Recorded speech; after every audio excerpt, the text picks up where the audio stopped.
Hello and welcome. Let me move my mic over. Hello and welcome to Great Train Layouts Live, where we build different track plans in Trainz with a Z Railroad Simulator to help you determine your creative possibilities. I'm your host, Nick Ozrak, and it's great to be with you this evening, and glad to have you on board for a special stream, because this stream is also serving as a fundraiser. We are supporting the purchasing and saving of from scrap of Boston and Maine switcher SW1 number 1127. So all of your super chats, any donations that are contributed during the course of this live stream will go directly to that worthy cause. And we might be joined by at least one of the organizers of that. We'll see if he pops into the chat later. So, with all that said and done, let us look at what we are doing today. We are working on the Metro Belt and Terminal. This is part 2 of our build. Now, you're going to say to me, if you were watching part 1, you're going to say, Nick, it looks like you're missing some scenery from last month. And I am. And I will tell you why. The reason why we are missing scenery is because this is not the same route that I started last month. And the reason for that is, as you will recall, when we got to the playtesting session, we discovered that Trainz with a Z really doesn't like tight turns and 4% grades at the same time when switching with diesel locomotives. It's a weird bug in the game. So what I ended up doing is I rebuilt the entire route. I took the track plan and I basically extended it by a factor of 50%. So the curves are wider, the grades are less severe. So this is all new, but I did not get to the part of the show where I added texture for this side. So if we've got extra time, the end of the stream, we will redo the texturing on this part before the play testing. We're mainly going to be focusing on this portion of the layout today, which is new to us. We've got some industries over here and along here, and then we've got an interchange. So we'll see what kind of progress we can make on that front. I'm optimistic that by playtesting time, we should be able to get everything relatively scenic, because we don't have to build track this month. So it's great to be here with you, and good to see White Star 1222, Odin, and Nick from Vegas. I like your name, Nick. Cheers. So let's get to it. Let's start with this area over here. I think we were talking about making this a transload facility. So if I bring up the yes, they had this as a team track, which it still can be, team track slash transload. So I'm thinking maybe we'll put like a truck scale in there and that kind of thing. First we'll need to get the land leveled out, but we've got that. We've got the warehouse, which is already in place. So we'll focus in on this, and then we'll move down the street a little bit. So I hope that you guys are having an excellent evening, that your year has been starting off well. Yeah, if you've been enjoying model railroading, if you've been working on any particular projects, feel free to share that within the chat. I've been model railroading. I've been very consistently model railroading this past month. I finished building a 120-ton crane for Greenfield Village. It's a Tichy kit in HO scale. It was hard. I will not be modest. It was hard. But I finished it. Happy with it. It's done. Thank goodness. That was a very interesting project to complete. And now I'm building a Fonda, Johnstown, and Gloversville caboose from a wood kit. And that, it's not my first wood kit. It is, however, the first wood kit I hope to finish. I started building a combine, a LaBelle combine, and never finished it because I got to the stage of needing to paint it, and I got scared that I was going to screw it up in some form or fashion. So, never finished that. I am Googling a rail transload facility to get some ideas of what I want to do from images. I mean, a lot of it is just a pad. Some of them have, yeah, they really do have like a mobile, like movable conveyors. So I think if we just do a parking lot, truck scales, conveyor, that should be enough. Oh yeah, spoiler alert, I want to do something with space. That's a future build.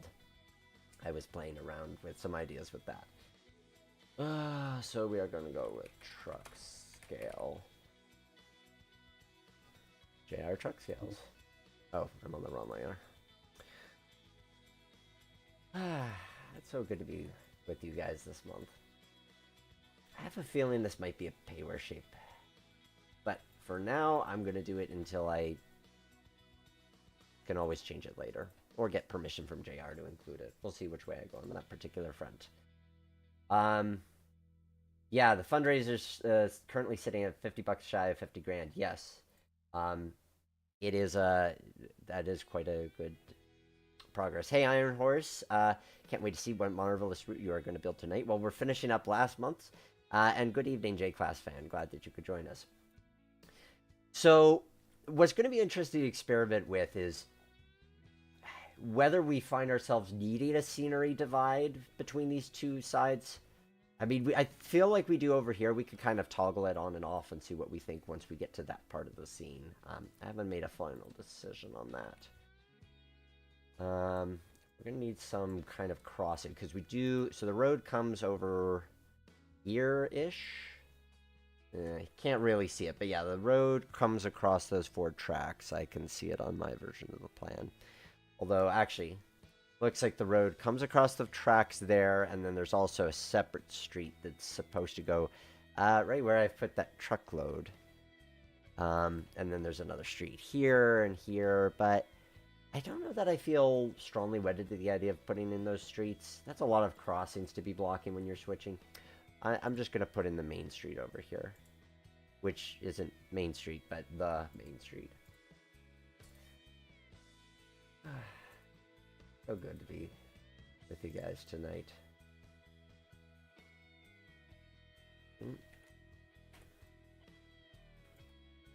And let's see. Yeah, something along those lines. That good enough for now. We can... We'll definitely do a lot of finessing later because I'm going to have to make the fascia straight and so forth. Like the fascia here curves along the track, but I'm probably going to give a little extra room and put some grass in the foreground. Just because that's going to be easier when it comes to putting the finishing touches on the route, getting everything to line up nicely. Because Trainz does not like big holes on curves, so we make nice straight lines. I'll tell you, actually, the thing that made me be dying to live stream with you is I'm on a bit of a Bob Ross kick right now, and I was watching him do his demonstration of various paintings. You should totally check out the Bob Ross YouTube channel. That is great background noise, whether you're into ASMR or not.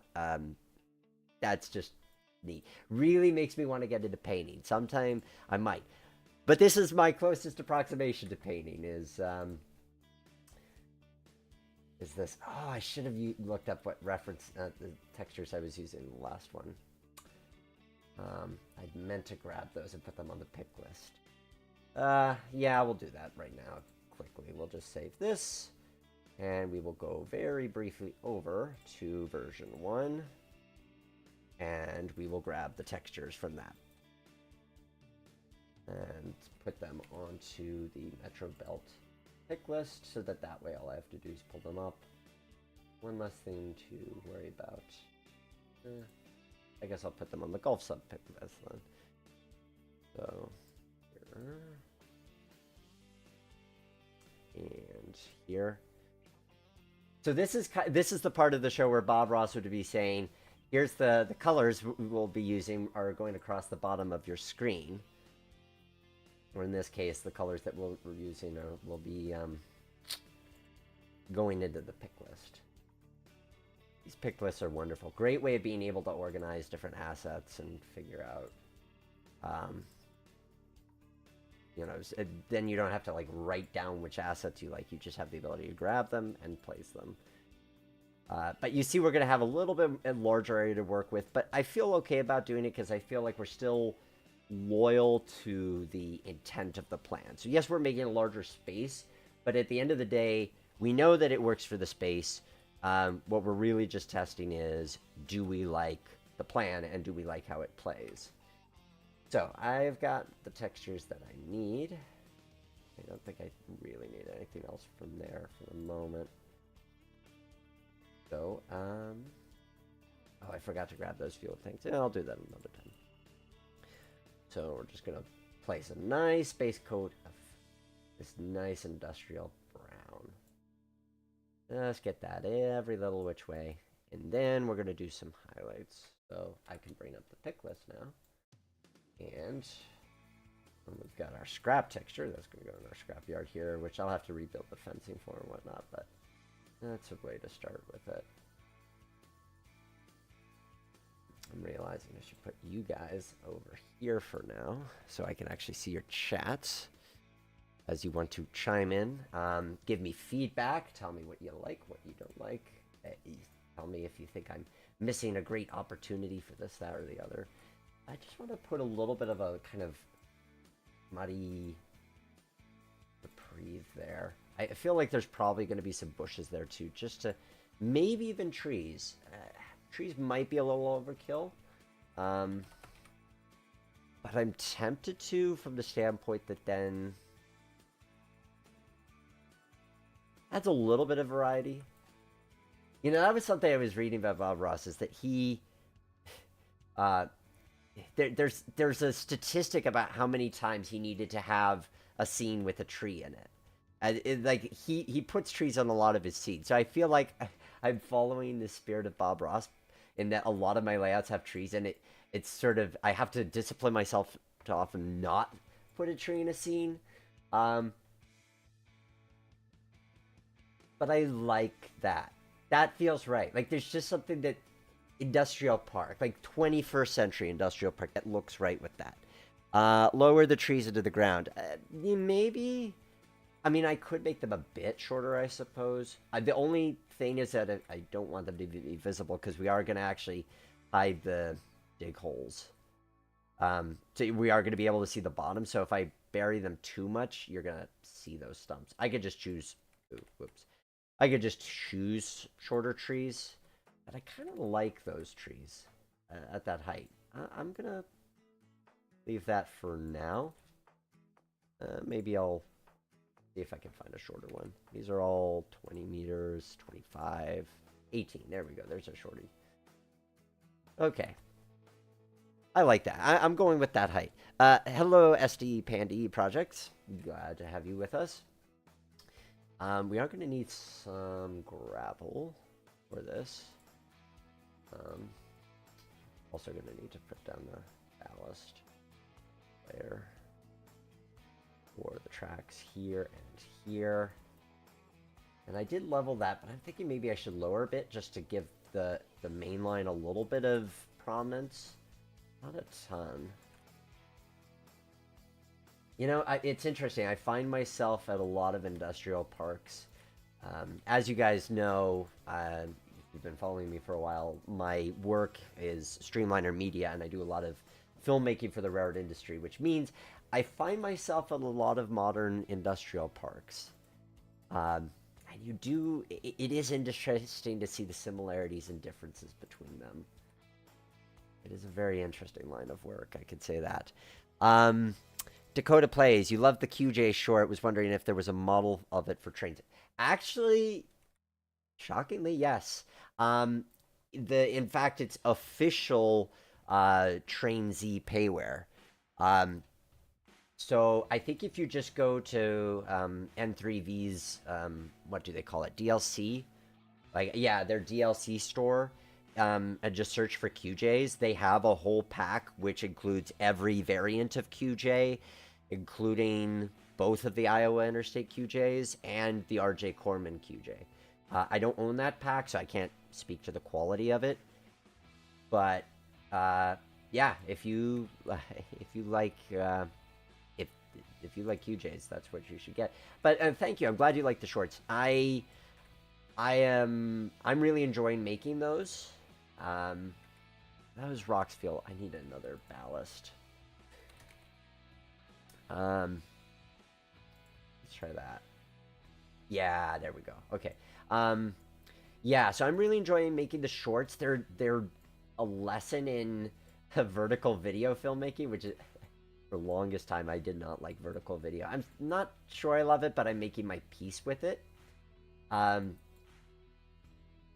I like doing them because it gives you a little bit of insight into my work, because a lot of times I'm not releasing these videos to my YouTube channel because they are like, these aren't just like railfan videos, they're legit business videos.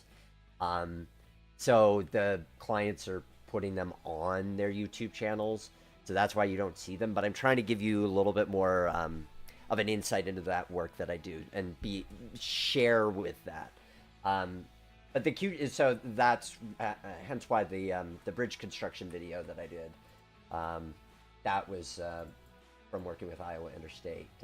Iowa Interstate's a great client of mine. I really enjoy working with them. I do not have enough positive things to say about that partnership.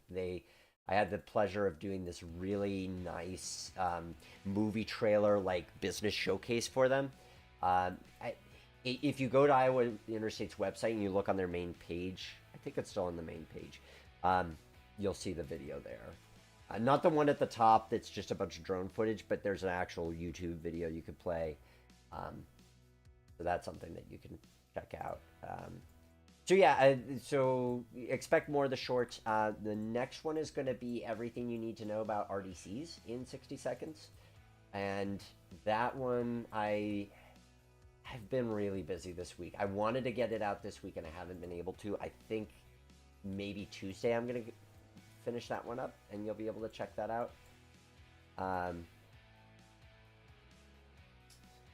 So hope that you like that. So yeah, there's going to be a lot more of the everything you need to know about subject in 60 seconds, as well as what else? Like I'm going to take you behind the scenes of this, that, or the other thing.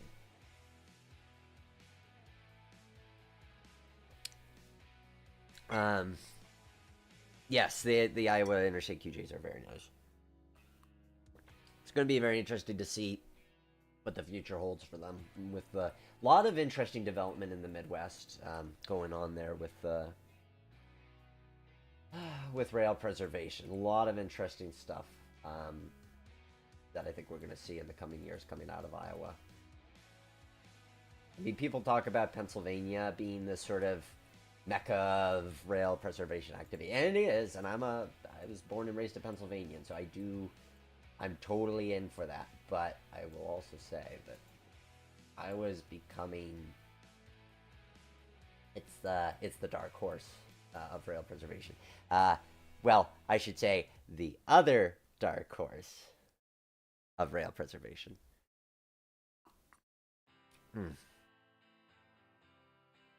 should make sure that this is live streaming okay. My version of the stream is paused, so I want to make sure that you're still seeing me as you should be.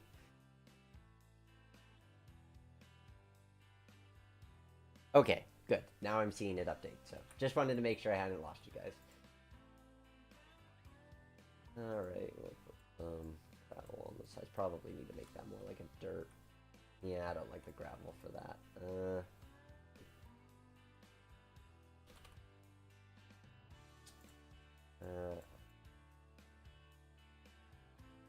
Maybe a different soil texture. Yeah, something like that.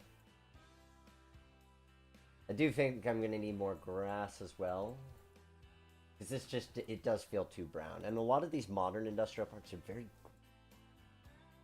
you can practically hear the corporate music playing when you see them. Okay, what do I want to do with this corner? I could just trim it. I could just do, yeah, I could do dig holes and that kind of stuff. I don't know. I'm going to worry about that later. It's good enough for playtesting. I think we need some kind of fence, because this just feels a little too open. So we're gonna need a lot of fencing at a lot of different times. So chain fence, and let's see what our options are. Yeah, that looks good enough. We're gonna kind of put it in at an angle, and I'm just gonna loop it around in a few ways, and then I'll split it off into its different components. I like the idea of that this is a gate, and like we put the gate there. Well, actually, there'd be multiple gates. I don't know how that works. For now, we'll just kind of maybe like that, and then I put it up here, and then let's do our splitsville. There, and yep, that works for me. Oh, I need that that portable loader conveyor thing. I think if I search conveyor, I'll get one of them. Yes, conveyor scrap. Ooh. Oops. Itty bitty big. Also still big. Conveyor shed. They're all really big conveyors. What? Maybe there's a word for what I'm looking for that's not super big. Oh. Definitely not that. But let's see. Those can be interested. Loadout conveyor. No, that's not going to be too big. Truck loader. No, that's a loader. There we go. Okay. Not perfect, but because I want something that's more that would have like a pipe of being closed, but that'll work. It gets the point across. I think I need to make this a little bit more level. That fence is looking a little worse for wear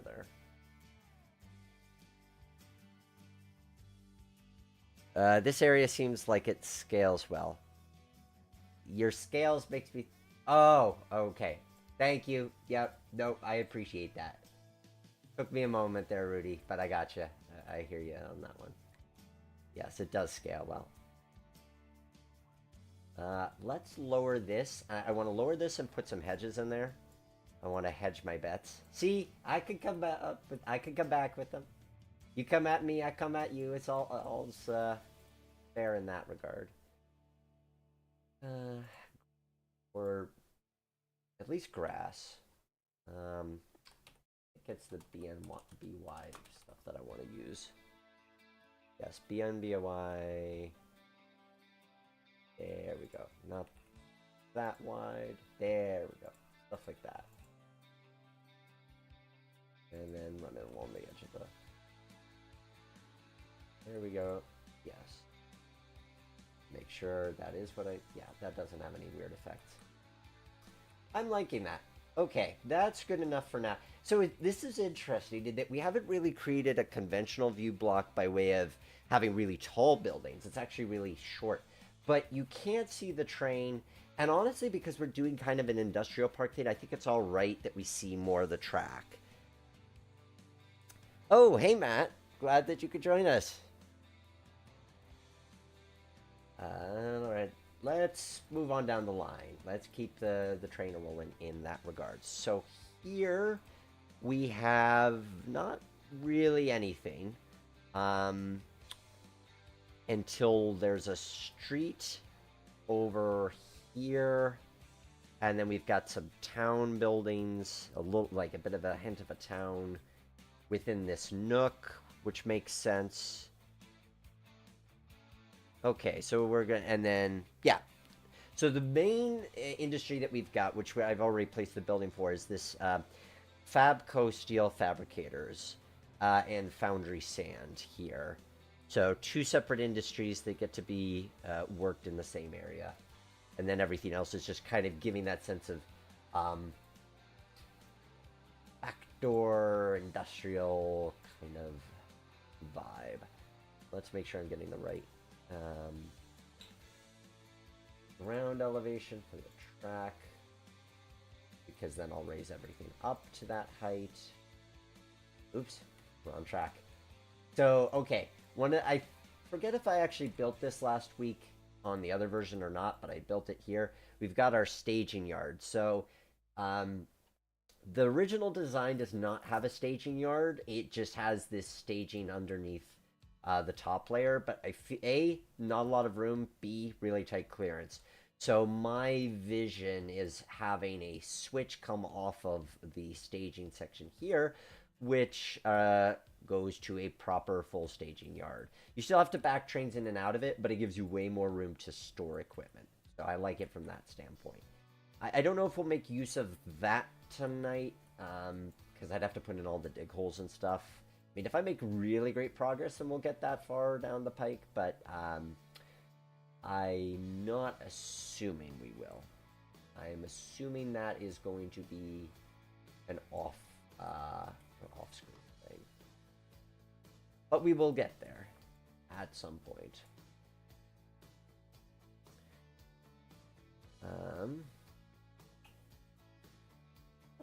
Oh, interesting. It's at a different elevation for some reason. There we go. Okay, so there's our track, all the right elevation. So this is kind of what it's supposed to be. We'll just add a little bit more grass on the other side here. Kind of did what we did on the first side. Right that far. There we go. Like so. And a little bit of hint of grass there and there. I need to vary that more. But honestly, the thing about these trailer parks, these industrial parks, I mean, they're a trailer park of a sort. Truck trailer park. The thing about them is that they're so new that they have a lot of very well manicured grass. So it does kind of look a bit repetitive because it is. You don't have that same natural variety that you otherwise would. I do want to lower this, though, just to make that main line stand out a bit more. Because, actually, a lot more. Not that much.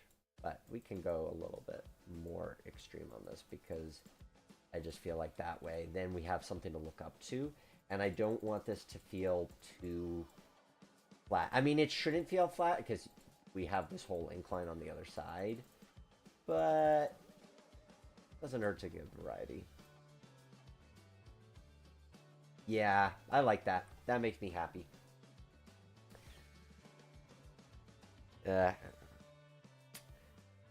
Hello, Mr. Railyard. Glad you could join us.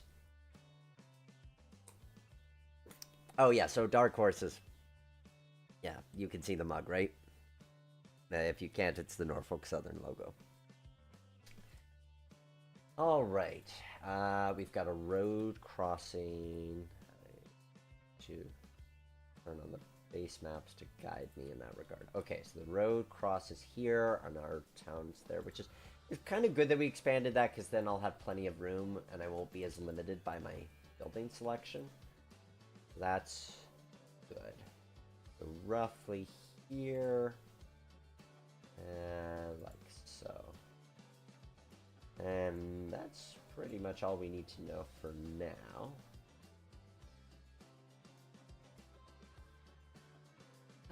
What do I want to do first? Interesting question. So these buildings in the back are simply labeled, I think, as just city buildings. I don't think there's anything fancy about them. No, they're not even labeled. So we'll put a couple of kind of downtown prefabricated blocks in place. Then those won't take super long. I think is what I'm looking for. It actually wasn't what I was looking for. Bit too big. Kind of the right vibe though.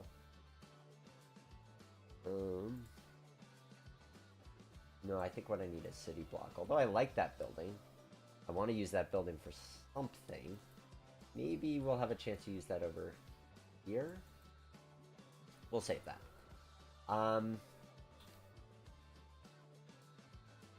City block. Perfect. Okay, let us... Yep, that is exactly what I am going for. Something like this. Key is to make it all look like it belongs in scale. Yeah, that works for me. And then we'll put a parking lot over here just because we could try to fit another building. But I also just feel like I see a parking lot here. So that's what we're going to do. So that's going to be asphalt. And then over here in this corner, actually we're supposed to have a street that parallels the track for a little bit. And I know you're probably saying, Nick, you say needs to. Like, there's a street that needs to. It's your layout. You can build it the way you want. And that's true. Sometimes that's my methodology. It's just I'm doing my own thing. And other times I really want to do what's on the plan. It varies. Sometimes I really want to just do what's on the plan. Like, I want it to be one for one. Like, this is what the plan says, and the plan is gospel, and we are not straying from the plan at all. And other times it's like, the plan's a loose guideline. We can do what we want. It varies. Interesting model railroad. Hey, Mikey. Bit modern day for me. Steam to diesel transition type theory here next time model railroad layout industry railroad set in the steam era. Good to know. I mean, I'm always open to your feedback. Honestly, the reason we're doing this plan is because sometimes I feel like I spend too much time in the steam to diesel transition era. The last layout that we built was Orford, which was very steam. That said, what do I need to put in that gap? Oh, some kind of a pub. Well, let's see what pubs I have.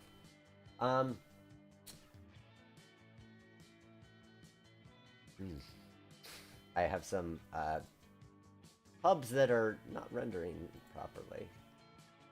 And very British pubs. I don't know if I have any American pubs. Anything else is gonna look really. Let's go with bar. That's probably a better search term. But yeah, I feel like I'm afraid that people are gonna look at my stuff and go, "That's too much steam and early diesel. Where's the modern stuff?" So that's kind of part of why I took this one on. But fear not. Next month's gonna be old school. March is gonna be early diesel.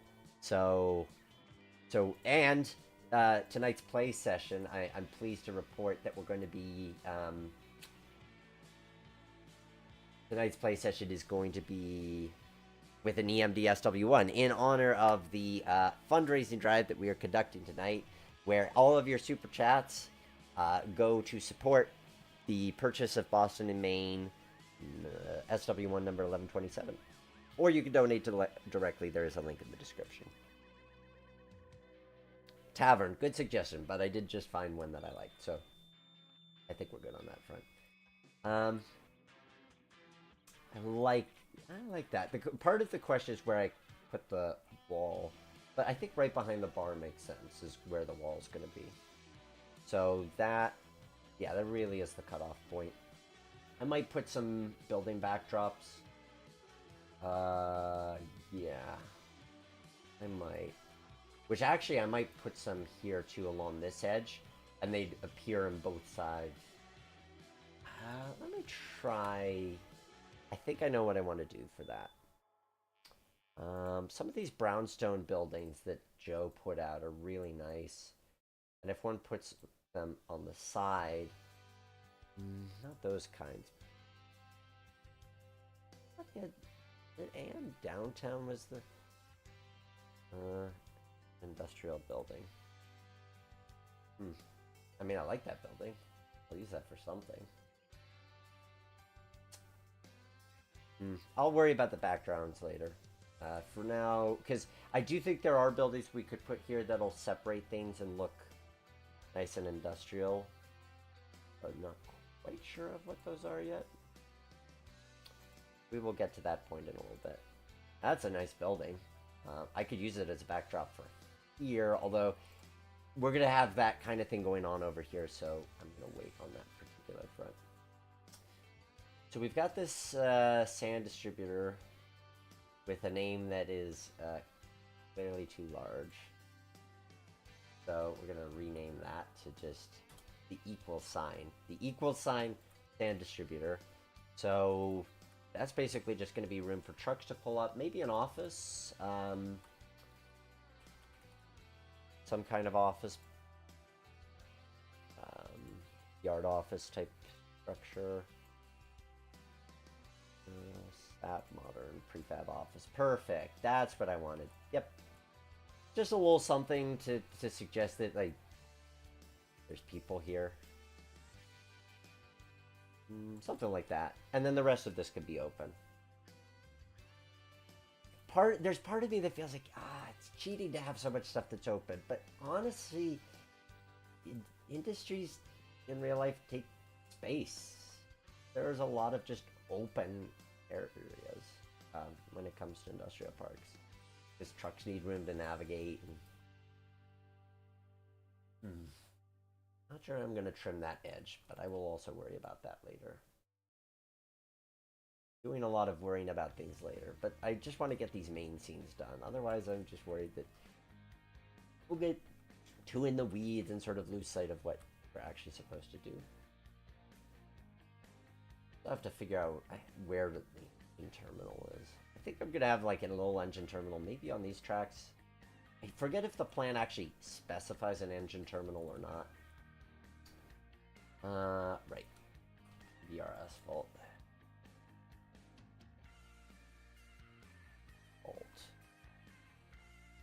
Perfect. Scale, and we'll put that right in here. Just so that way, have that in place. And then we can put some parked cars there. Cars. That parked modern cars. Perfect. Yep. There we go. That is the vibe of what I am looking to do. Probably need to put some more fencing around that as well. I'll just grab the fencing from over here.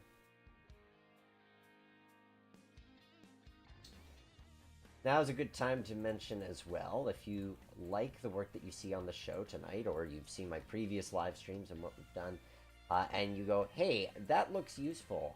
I could use some advice, or I'd actually like to, better yet, have you design my train layout in the sim. I'd be happy to work with you. I do take commissions. You go to greattrainlayouts.com, and more than happy to help you to pre-visualize your plan and give you the opportunity to play with it in Train Sim so you can have fun with it. Thank you very much, SD Pandy Projects. SW1s are worth restoring. Thank you so much for the super chat. That is very generous. Mikey Allen, I'm surprised that you didn't check out and review the new game Railroader. It came out last month and I've been a plastic. Okay. I do. Okay. So, yeah, I'll gladly talk about Railroader. So, I am very aware of Railroader. I actually have beta tested that game for a year and a half, thereabouts. So, yes, very, very aware of it. Why did I not review? I seriously considered doing a review of it. Because there's elements of it that I love. There's elements of it that I really do not love. It's a mixed bag for me. But honestly, so I was starting to work on a review, but I have to be honest, it got to a certain point where I thought this is just not, it's not a fun review. Like, it needs to be a certain amount of fun, and it just was not that. And Mark Huber, aka Heiss, he put out his review, and not only did he say what I would have said, but he said a lot more. So it just, like, I wrote a script, and it was very dense. Like, there was a lot of having to kind of talk about the pros and cons. It did not gel. Like, that's kind of what it boils down to, is that it just didn't gel. And not because it's like a terrible program or anything like that. It just, I choose when because as I've said before, I bring out the rail yard out on occasion. And that's kind of the way it's going to be going forwards. It's never going to be something that I see creating videos to the same regularity that I was back in the day. It just isn't going to be that. So if I'm reviewing something, it's because I really have something to say about it, or it's a hidden gem that I want people to be aware of. But it has to be fun. Yeah, it has to be fun to make the video. If I'm just feeling like this isn't what I want to be doing right now, then I gotta I gotta listen to myself on these things. So, sorry if I disappointed you in that there wasn't a review. Maybe when it's a finished product, like they take it out of early access, then maybe I'll review it. But I want to see it make a bit more progress before I do that kind of thing, is what it boils down to. So hopefully that gives you a little bit more clarity on that point. But I do play Railroader. I'm one of my other side gigs is the co-hosting the Virtual Railroader Academy with Professor Casey, where we play Railroader once a month. And if Rudy's here, yeah, I'm sure he'll drop a link in the chat because he's usually good about that. He's part of the crew. So we talk about real-world railroading practices in the context of Railroader. So I encourage you to check that show out. There's a YouTube channel. It's also available to stream on Twitch. Next date's going to be in February. I don't know off the top of my head. I remember which one. I think we said February 7th, but I'm basing on that front. But yeah, just search Virtual Railroader Academy. It's not, to be clear, it's not a place where we review the sim. We're really just playing it as a means of talking about concepts, but that might suit your fancy. Hey, John Overman. Railroader, I think, is a blend of Trainz, Railroads Online, Derail Valley. I've enjoyed playing it. Yeah, for me, I go through phases. Like, sometimes it does it for me, and sometimes it doesn't. But I was playing it last night with a good group of folk, and I was in the mood, and I was doing yard switching, and boy, the thing that when it scratches the itch, it scratches the itch of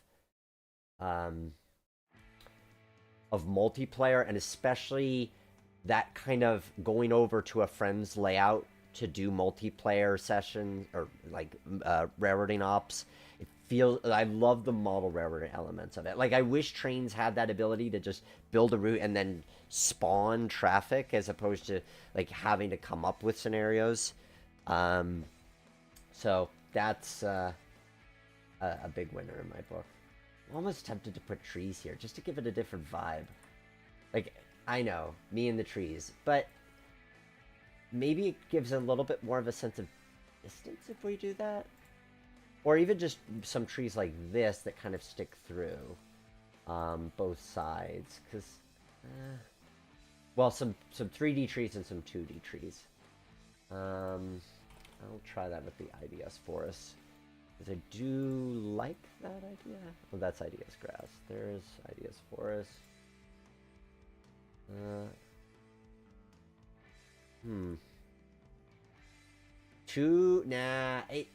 I mean, I like it. I like it in terms of I think it looks nice, but I think it takes us out of the city, and I still want to be in the city, so no trees. Not for there. Maybe for over here to give the sense of like you're leaving the city. And I think I did that on the last one, actually, come to think of it. So, yeah, over here the trees work. Like, that works. And then you're coming into the industrial park proper. I could get behind that. Mr. Railyard, when do you think of railroad preservation in Mexico? And what would you like to see? I'd like to see more communication of what goes on in Mexico. That's the main thing that I feel about Mexican rail preservation, is that and I think it's a language barrier. It's probably, a resource barrier. I just don't feel like I know what goes on in Mexico.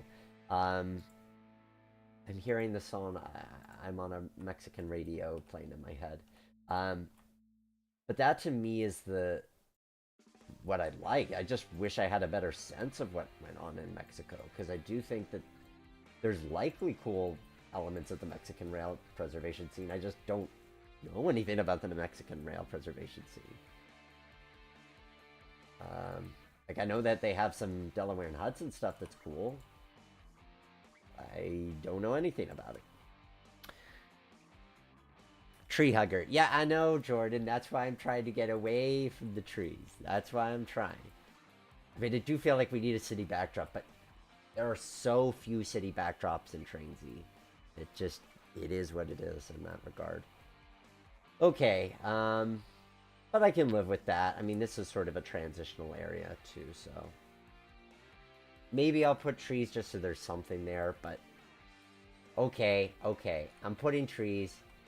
I know, I'm going to disappoint the non-tree huggers, but I just don't want to be looking at a complete blank space. I know that Taylor Swift might have a blank space and allow and write my name, but I don't want to have a blank space, baby. So we're just going to put trees there for now. If I come up with something different, we will change that. Just so that we have something. Because it doesn't look bad.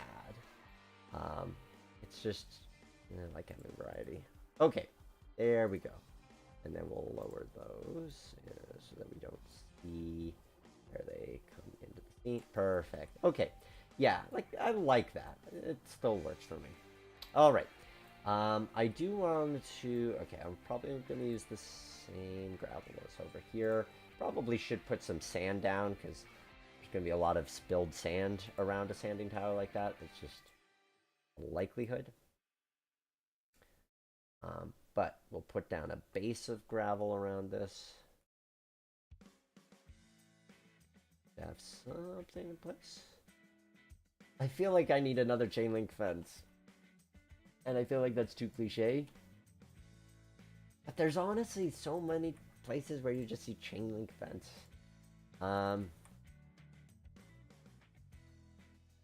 You have all of these industries that need to protect their property and so forth. I mean, that looks right. And it's not like you need to be able to reach into that area to, a couple cars anyway. So, yeah, we'll go that route. I'm probably gonna lower this a little bit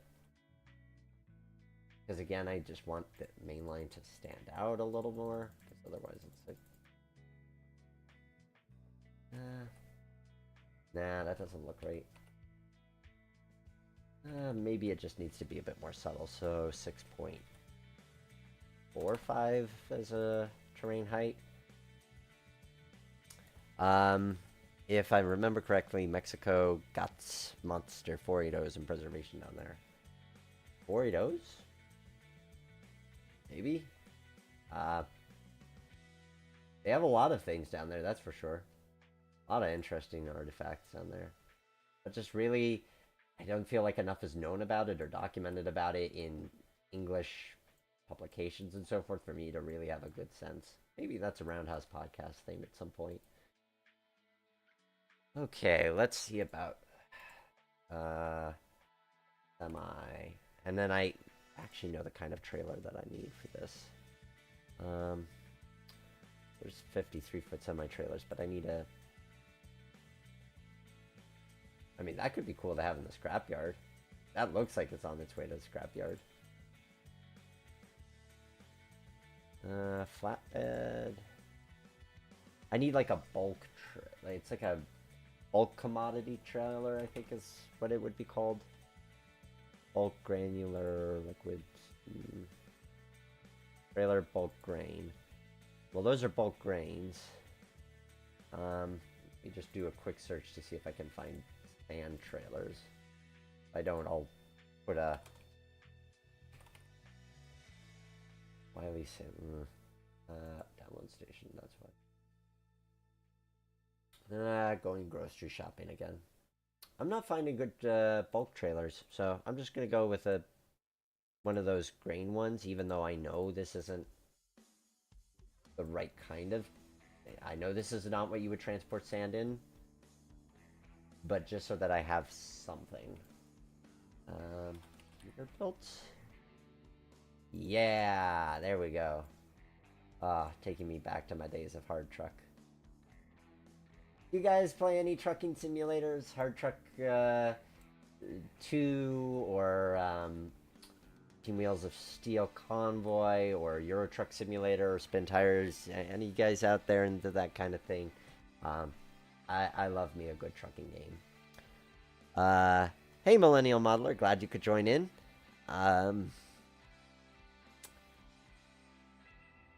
So, that's a cool truck. I like the gold rims.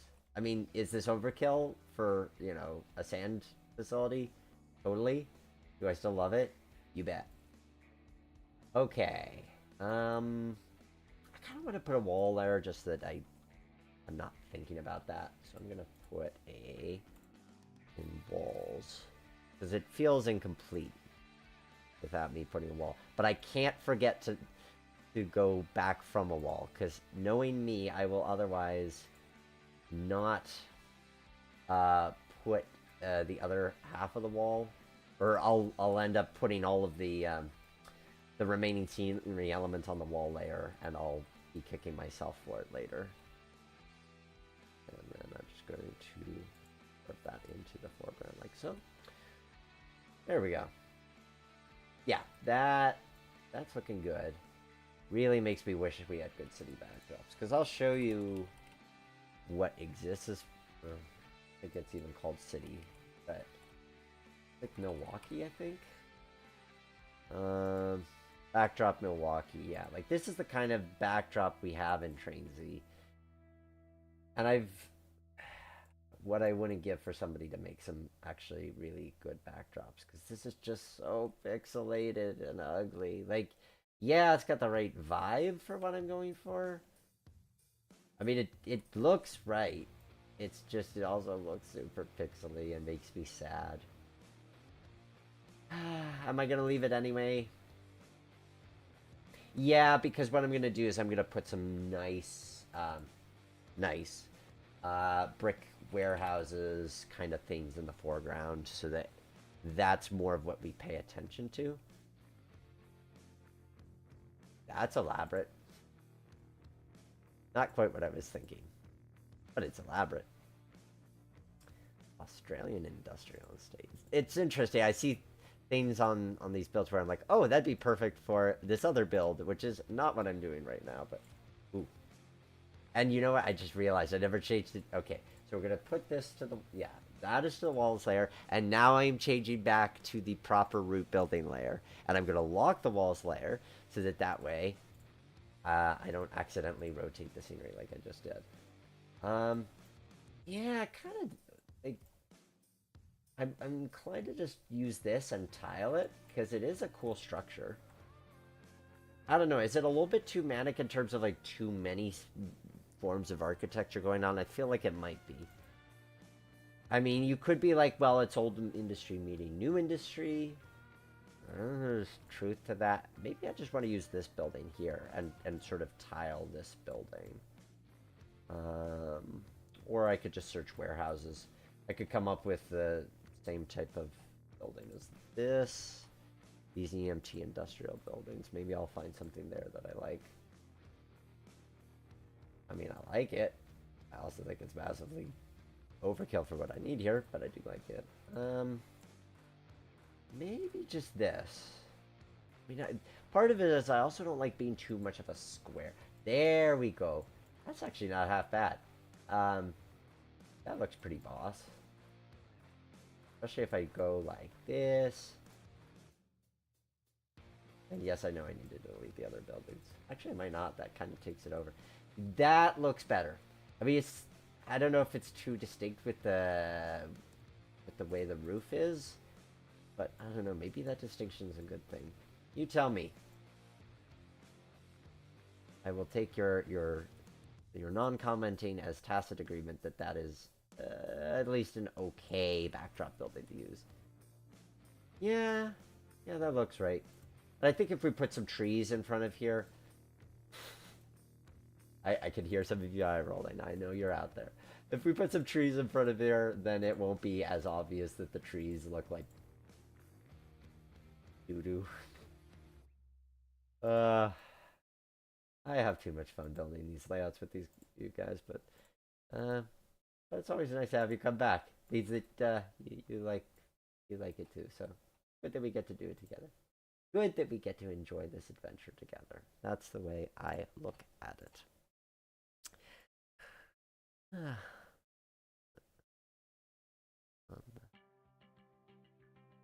the front.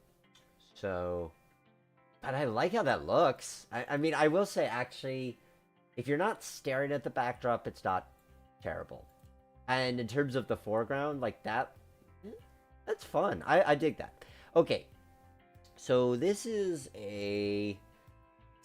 Fabgo Steel Fabricator. So I'm gonna picture this as like something which is receiving coil steel sheets in, and then maybe shipping its product out by truck, or maybe by rail, like maybe boxcars out. But I feel like we could just pretend that in the aisle is the remainder of the building, so this is just sort of the shipping and receiving section. Is there supposed to be anything in that gap between the two? Oh, apparently it receives coke and gondolas. Okay. Interesting. Oh, so it receives coke for fabric. Oh, interesting. Okay, well. Makes me wonder if it's actually supposed to receive the sand for the... You don't use steel in steel fabrication. Or you don't use sand in steel fabrication. You don't use steel in steel fabrication. You don't use sand in steel fabrication. I don't know. Mystery. Okay, these... so nothing over here as suggested. So I'm probably just going to make that more of that sort of... Or do I want to make it a junkyard? Nah, I've already got a scrapyard. I don't need another scrapyard. Parking lot, or maybe just extend the steelworks. Like what if I just place another one of these, and then I turn it like so. Like yes, you have these doors that stick out there, but you're also never gonna see them because they face the other way. Yeah, I like that. I like it because now we have a little bit more of a separation in the curve as well, which I think is actually a good thing. I'm going to say that's a good thing. Hello, Matthew Harris. Glad you could join. We're working on the Metro Belt and Terminal track plan from Model Railroader. It's in 102 track plans, realistic track plans, as well as the April 2001 edition of Model Railroader. So I'm really liking how this is coming along. So this is a quote-unquote apartment space. And then we get into this side. And and there's supposed to be a road that goes along here. Which actually you'll be able to see if I turn on the base maps layer. You can see we've got this road here. This is 24th Street. I love that they name the streets. I like when the more details that track plans provide as far as the names of and types of industries and so forth, the more that I like it. Okay, so since these are apartments, I think here we can use the approach medium apartments. And the backs of them specifically. I'm inclined... How do I want to do this? So the street comes in at an angle. Like, you take this, and so the street kind of comes in like so. So if we want to pretend like there's a street that's perpendicular to that, then these apartments are going to kind of come in like this. I like that. I do like seeing the backs of the apartments. Although arguably we should have buildings that have double sides.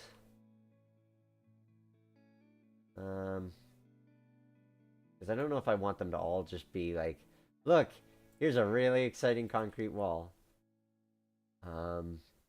That... I don't know about that. Let's see what our options are as far as double-sided.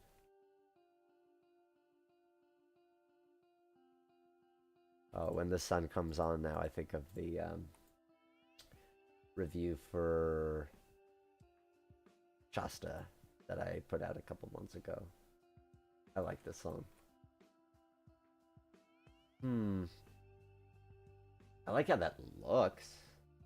Even though we've got the storefront, but I could always... Well, I can't lower it because I want the bottom to be visible because of that. I mean, I could maybe lower it by a story and get away with it. Yeah. Yeah, no, that looks pretty cool. In fact, that looks so cool that I'm inclined to just do it again. And maybe what I need to do is make it so that the corner meets up with this building, because otherwise you're going to have this gap and it's going to be a question of, well, what goes in the gap? Something like that. 203.5, 203.6.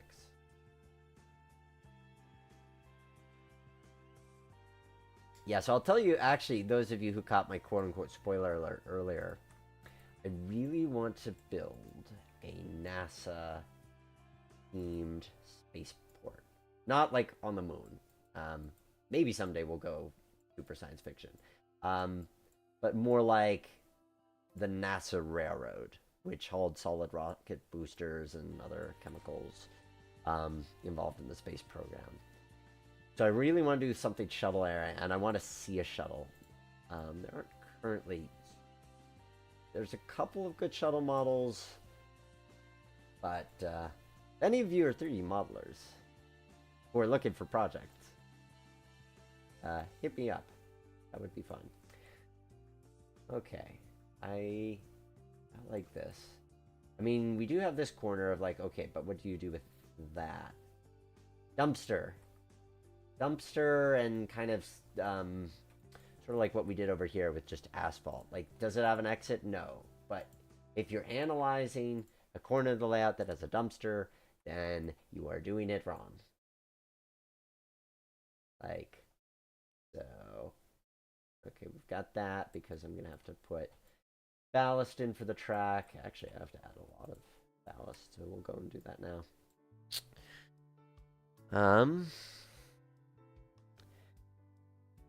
Are we going to check out a different layout in the live stream? Maybe at the end. Maybe I'll... There's a layout I've been wanting to show you guys for a while. Maybe I'll give you a sneak peek at that layout at the end of the live stream. I like being mysterious. We'll do that. Yeah. Stick around to the end of the stream and I'll show you a layout that's complete, that has not been seen on the live stream before. At some point, I will live stream it. So, we'll do that.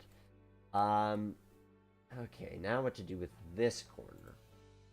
I mean, they show it as just an extension of the track, so maybe that's what I'm doing. This is where the coke gets dumped, allegedly. So, does that mean I just put a pile of coke here?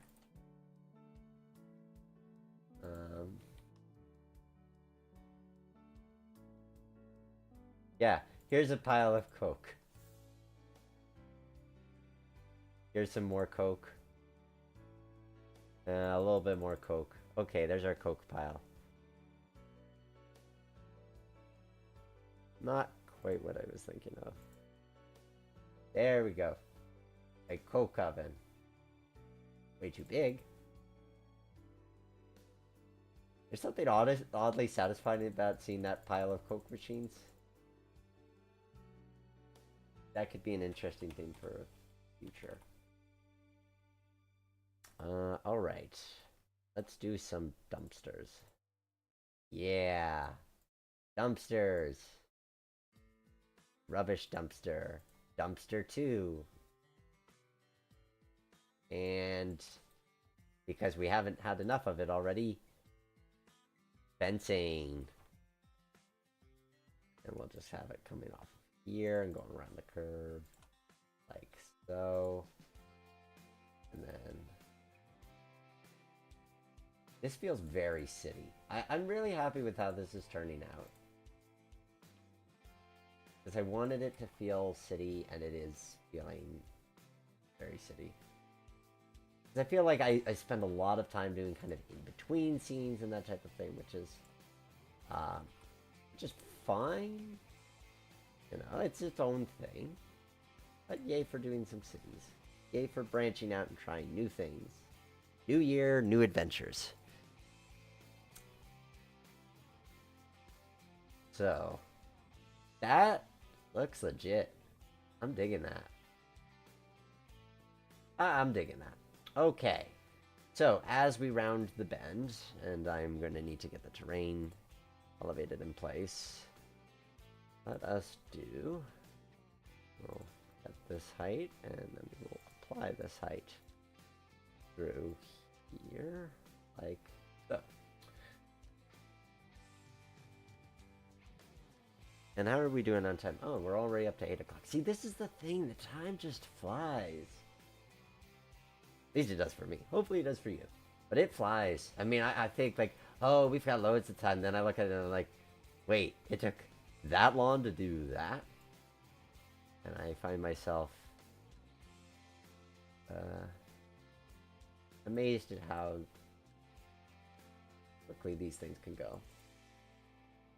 And we do have to allow playtime because famously last time, playtime on this layout was cut a bit short because of the curve issues. But we fixed that.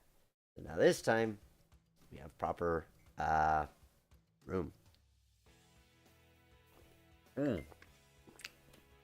Ah, ladies and gentlemen, we are joined by the man himself, Mr. Connor Marr. Connor is one of the organizers of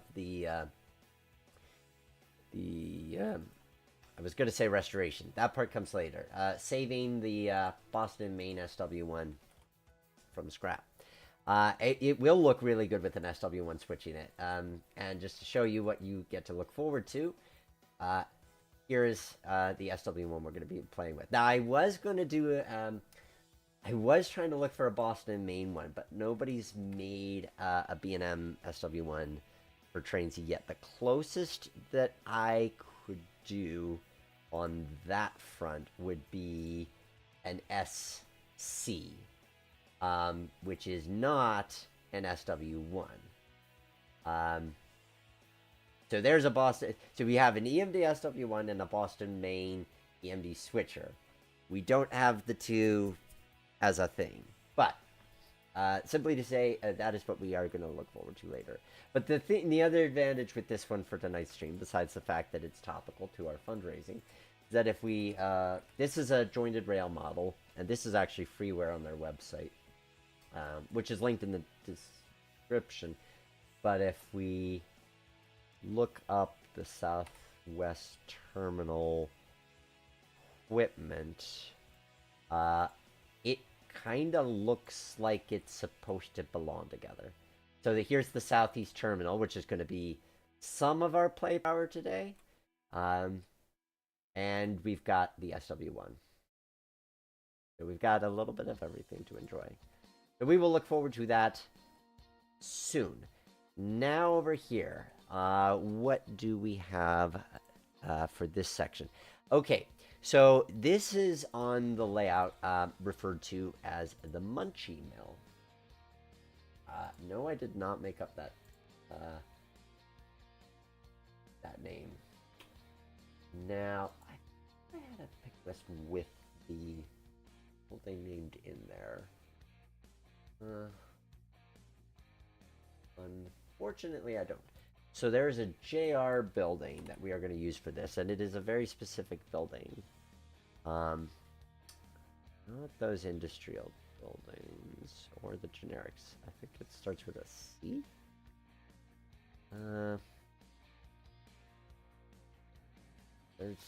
There is a very specific building that I had in mind for that. It's very long. I know what I could use as a placeholder if I can't find that specific one.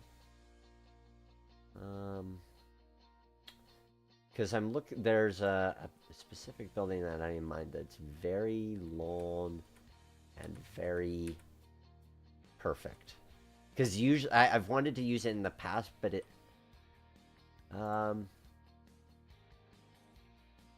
mean, that's a cool building. That's not the one.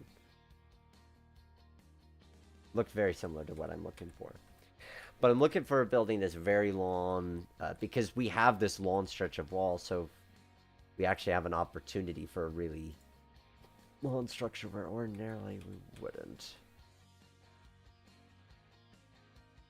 I think I know where I can grab the building that I need, but I also think it's on another layout. I will be back in literally 30 seconds. So stay tuned here on Great Train Layouts Live.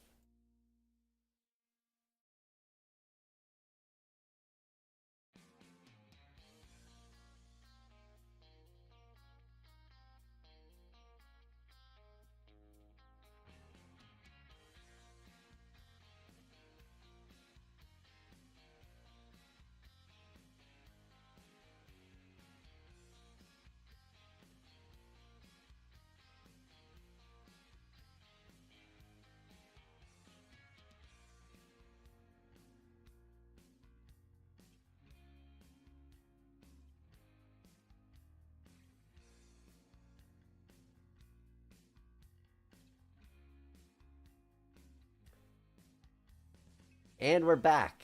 I don't know if that was 30 seconds or not, but I told you it'd be quick. And I wasn't kidding. This is what I wanted. This is a wonderful structure by Jointed Rail. It's big, it's meaty, it's perfect. This is going to be our Munchie Mill. I love that name. I'm going to have a lot of fun saying the name Munchie Mill. It's so perfect, it even has the loading dock in the right place. At least I think that's where the loading dock's supposed to be.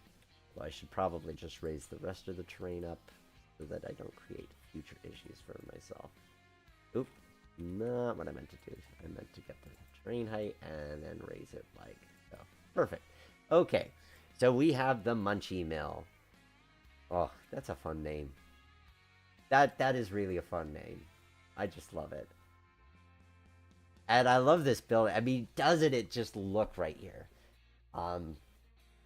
Yay for giving yourself wall space, because you just look at how much room you have to be able to just have this big, impressive backdrop structure. I love it. Okay, so that's the Munchie Mill. It's supposed to receive covered hoppers and tank cars on this track, and box cars at the very end. So we'll push it. Oops, not what I meant to do. We will put it over here. So the box cars are being collected over here. It's interesting. So the way that it's been mapped is that you've got the Munchie Mill is just this track, and everything gets spotted on this one track. So you have a tank car spot for probably things like corn syrup that you'd be delivering. You've got a covered hopper spot for grains, and then box cars. That feels not the most realistic, if we're being honest, because you'd have other tracks for that kind of stuff.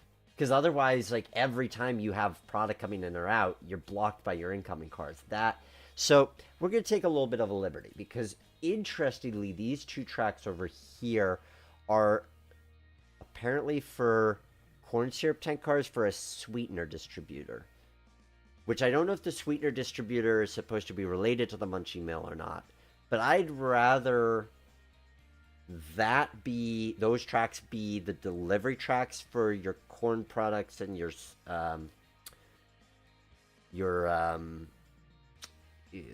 like ethanol. Like, I'd rather corn syrup and corn products on those tracks, and flour and that kind of thing, and then you'd be picking up your cars on this. I mean, you could be like, well, is that the most realistic thing to have those two tracks separated? I don't know if it is, but I like that from an operational standpoint more than I like the idea of everything for an industry being on a single track. What do you guys think on that front? Any opinions on that particular one?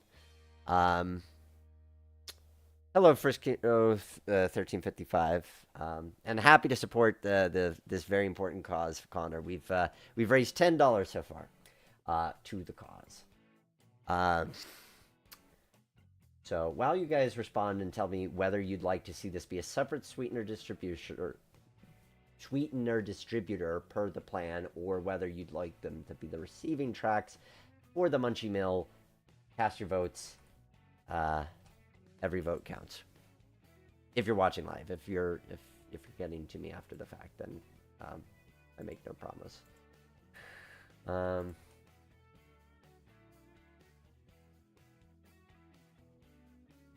Those are big, but we could pretend that the piping goes underneath the line to these tanks over here, and I like it from that standpoint, because yay for big industrial tanks. That feels cool. So we'll have those there because they're visually impressive. Like that, yeah, yes, totally the thing in duplicate, in triplicate. I should probably figure out the backdrop situation too, because I'm inclined to just use more of this Milwaukee backdrop. It's not the greatest, but it actually looks pretty okay in the context of behind things. So I feel like if I use that, I'm going to be a happy guy. I like being a happy guy. So we'll unlock the walls. We'll put our wall layer here with the sky. It's going to be a single-sided regular. And the key is just how deep we want it to go. Which, based on where I put those tracks, this seems about right. And I should raise the terrain up so that the wall is level. Yep. And then we will get the backdrop, the Milwaukee backdrop. And then we're going to remember, I'm saying this mainly to myself, but a lot of times this can feel like talking to myself, because even when I am talking to you, I'm talking to myself at the same time. Let's see how that looks. I think I'm going to like that.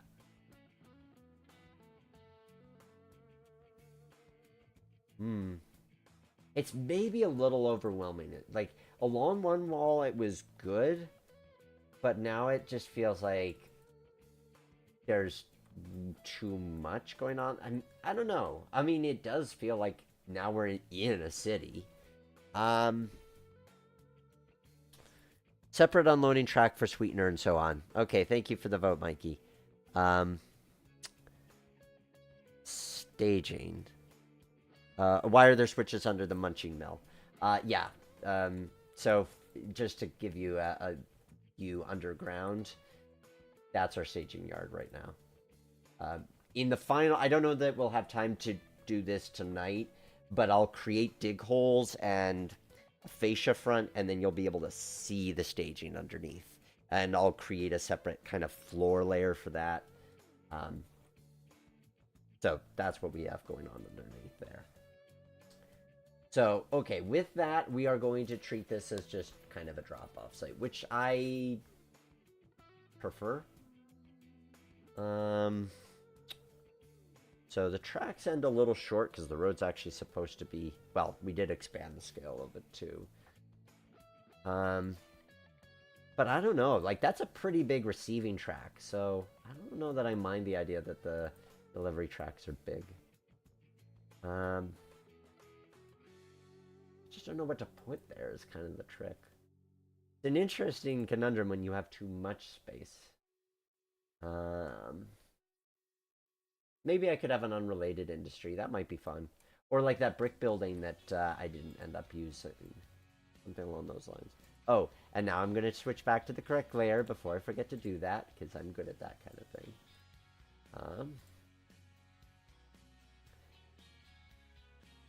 Yeah, so something like this where it serves as... I kind of like how it serves as a view block as well. Because you know me, I like to divide scenes, and there's something kind of neat about having to look into this scene, and then you've got this, which feels separate, so it doesn't feel like it's too close, which isn't as much an issue with an industrial park, but there's something to be said about splitting up the scenes that I think is nice. So, good. I like that for what it is. Now,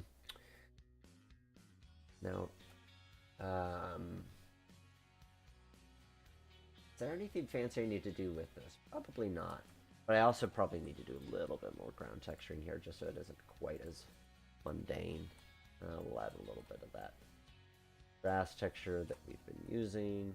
I need to add a little bit of soil there. Not the asphalt. I want the ballast texture. There we are. There.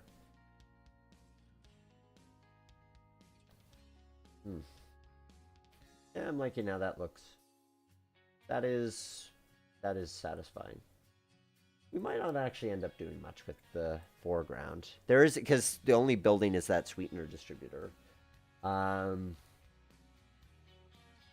just not seeing anything there except sidings. Let's put a couple of buildings here. Some of those EMT industrial would be nice. Ooh, storage silos. Yeah, there we go. Okay. We put some storage silos in the foreground. I mean, one could say, but how does one justify the silos being on the wrong side? Maybe they have to truck the loads over? No, maybe underground pipes. Underground pipes. Underground pipes is my final answer. Is it a realistic answer? I have no idea. But that looks cool. There we go. Yep, that's what it needed. That is exactly what it needed. I love when I just happen to find the right thing that I need for a specific site. Like you go around for a while, it's like, this doesn't look right. And then all of a sudden you see it and you go, yep, that's exactly what it needs to be. I'm going to put these here just because I don't think they're rail served. Is it too... No, that's too repetitive. I like it as a building, but it's just too repetitive. Let us see what our options are as far as... Oh yeah, perfect. I'll have a nice tranquil windmill. Is that... Ooh, that's a cool structure. Can I make it work in the context of the scene is the question. But it looks cool. Kind of old industry. I sort of like the old meets new sort of vibe.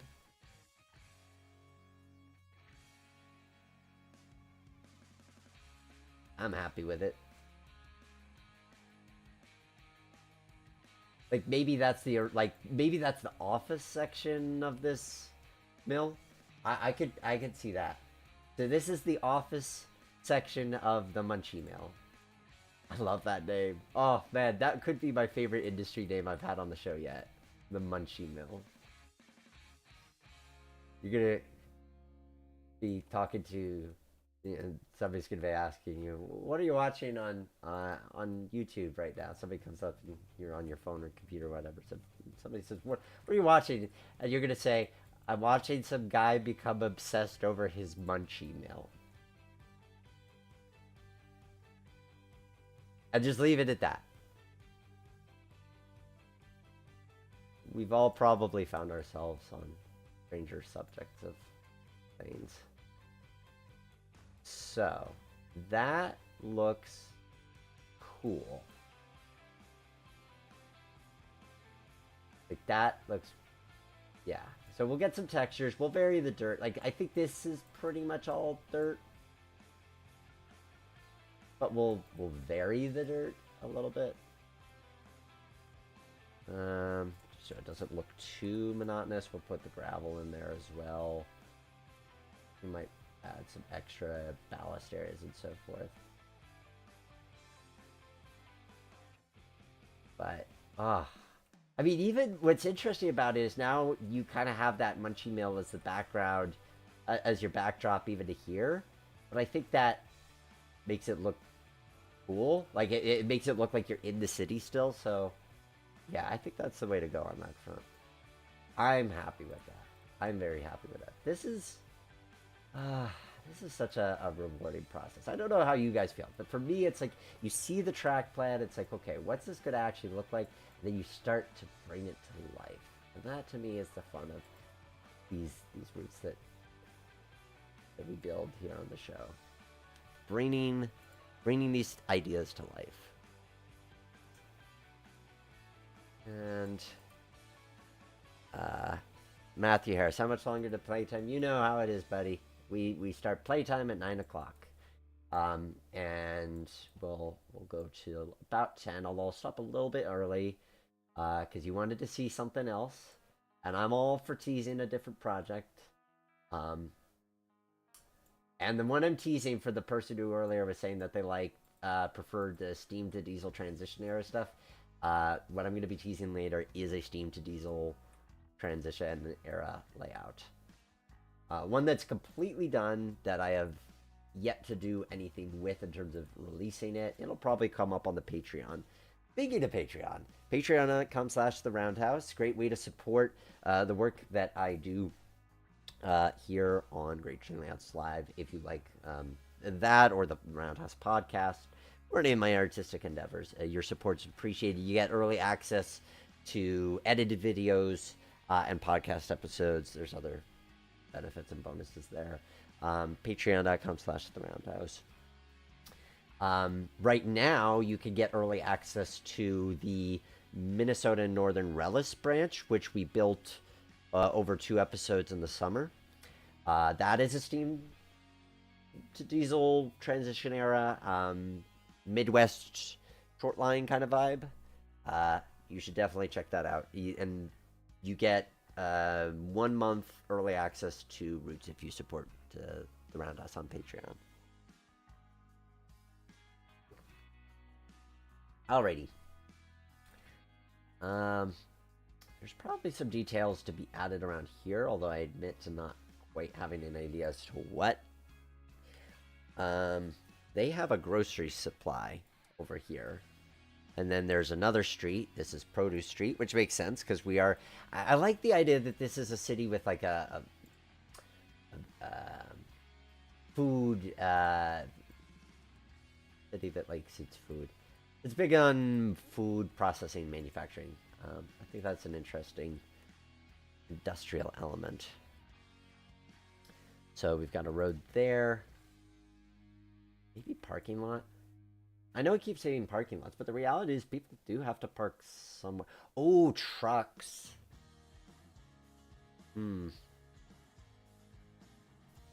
But we don't really have enough room for trucks over here.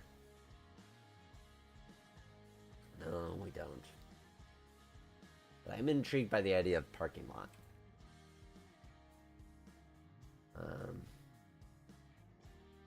Because we've got, let's see, parking lot. There's a alleged. So if we go by the plan, there's a grocery store or grocery supply here. There's a produce terminal over here. And then, interestingly, a depot foundation. I like that bit of lore, so we will keep that. Then we've got an overpass, which kind of serves as our scenery block to where these interchange tracks, and I like that. So, well, let's first put in a wall, just so that we have our boundaries laid out, and then we'll figure out what specific industries we want to put into the mix. And we'll build the wall from here to about here, because at this point then we'll have the other ways of doing things. Except I don't. I might have to play with the backdrop location there, but I'm also going to have an overpass. Let me put that overpass in place while I'm at it. I think that's going to be a yarn or yarnish asset DL. Yeah, but I need a bridge. Search yarn bridge. Yarn divided highway. There we go. Perfect.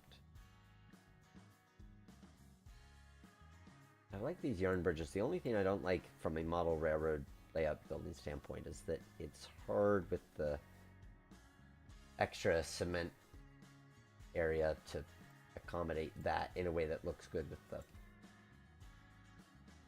Like, I'm going to have to account for that in some way once I do the kind of final scenicking pass, but that's me being picky about my craft. There we go. Ooh, yeah, I dig it. I dig it a lot. And let's bring that away from the wall a little bit, and we'll bring that toward the wall a little bit. Yep, that looks legit. I do like that as a design. Maybe we'll angle it a little bit, because highways aren't always level. I like that it, yeah, looks cooler when it's angled. Okay. Man, this is coming together nicely. Okay, so I need some kind of produce terminal. Do I have a produce terminal, or can I get one easily, is the question. Hey, Kevin Seibert. Cement is a part of concrete. How did we get on the subject of cement? Cement is a part of concrete. It's just the powder.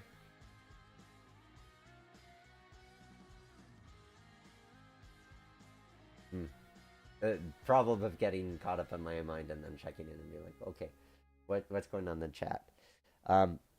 So the city is much like Chicago or Buffalo, New York. Yeah, I think, yeah, Midwest city. Although, I mean, the name of the railroad is Southeast Terminal, but, you know, this could be a multitude of locations. I think for that logic, yes. Ooh, I'm interested in this asset. AT. I don't think it's going to fit, but I am going to try, and I'll try that one.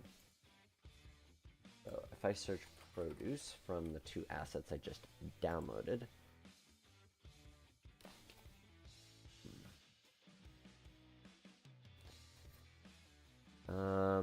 Bolton Produce Company. Oh, I forgot I had that one installed.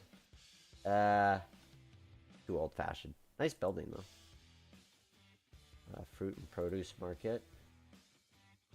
Interesting. I mean, I could fit it, but the platforms look a little too old school. This is the one that I saw on the download station. Ooh. Ooh. I like it. I don't think it quite fits. I mean, yeah, like to see the towers, I'd have to kind of change my approach to doing it. So I'm not... Wait, am I still on the walls layer? I am on the walls layer. Shame on me. Okay. Well, first let me delete that. Then I'll go back to the roots layer. At least I caught it now. This is super cool. I just don't know that I have the room for it. But it does look totally cool. I will say that. I mean, I could almost do this kind of thing with it.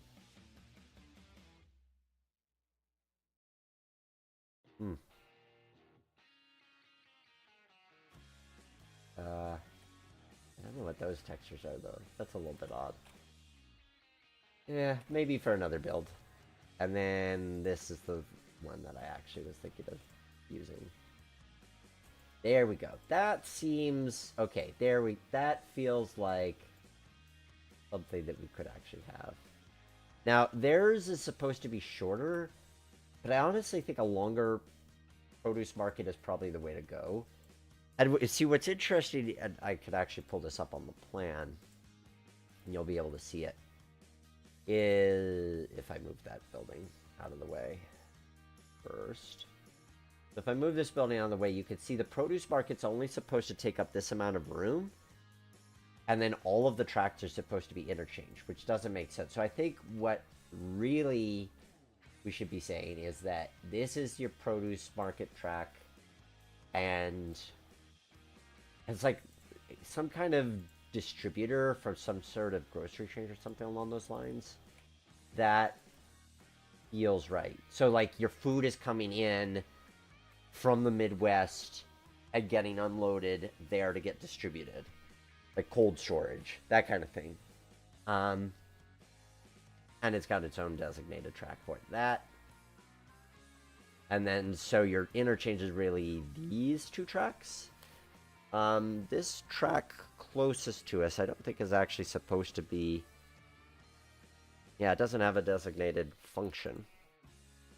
Other than, I suppose, suggesting that there's maybe other industries down that way. One could do something interesting with that.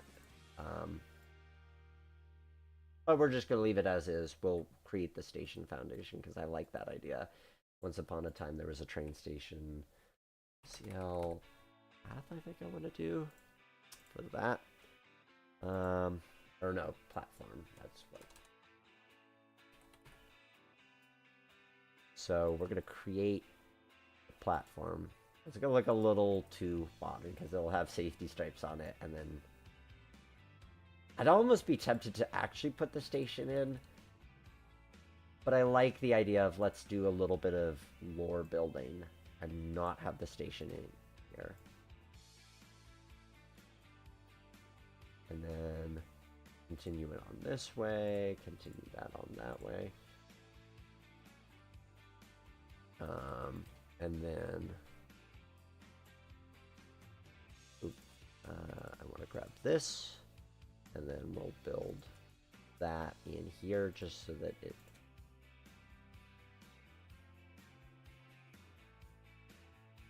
I could tidy it up later, but just to at least get the main impression of what we're going on here. So that was a station that is no longer. We can adjust the height a little bit to prevent the Z fighting. And then we'll grab this version. And we'll grab this just to clean up the edges of it. And then we'll put this. And, you know, hearing this music, I'm thinking of how recently listened to the audio book of Dave Grohl, the drummer for Nirvana, and the guitarist and founding member of the Foo Fighters, which was leading me to the question of if you guys do, well, whether you do model routing or you do train simming, what kind of music you listen to or what you put on in the background to entertain you on top of the, you know, the work of trying to perfectly align your platform edges or whatever you find yourself doing. Yeah. Okay. Former. Maybe we'll put some weeds and stuff, and then it won't look quite as perfect. And I do like that. Interesting. When I live stream, there's always something of me that's itchy. Today it's my scalp. But better than when I have the itchy nose going on. Much better than that. Okay, let's get some ground textures in here, and then we can figure out how to refine this further. 840, not too bad. Goodie. Not that version. Let's use that version as our base. And then I'm probably just going to do this as like a weed lot overgrown thing, like fence it and then just weeds underneath. Because we've got that overpass there. There's not really a lot that one could do with that. And then the weeds are kind of growing out into the platform. Yeah, I dig that as an approach. And then I just need to, I need to kind of extend the soil along here, because this is going to be our layout edge. Probably along to there. Yep.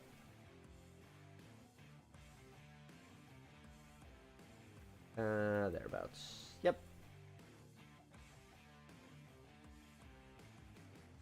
I like how that looks. That's still a little bland though. It needs a bit of green. Might be a little bit of a stretch to say there's green in there, but it just needs a little bit of green. Right now it's a little too brown and green a dream, brown a frown.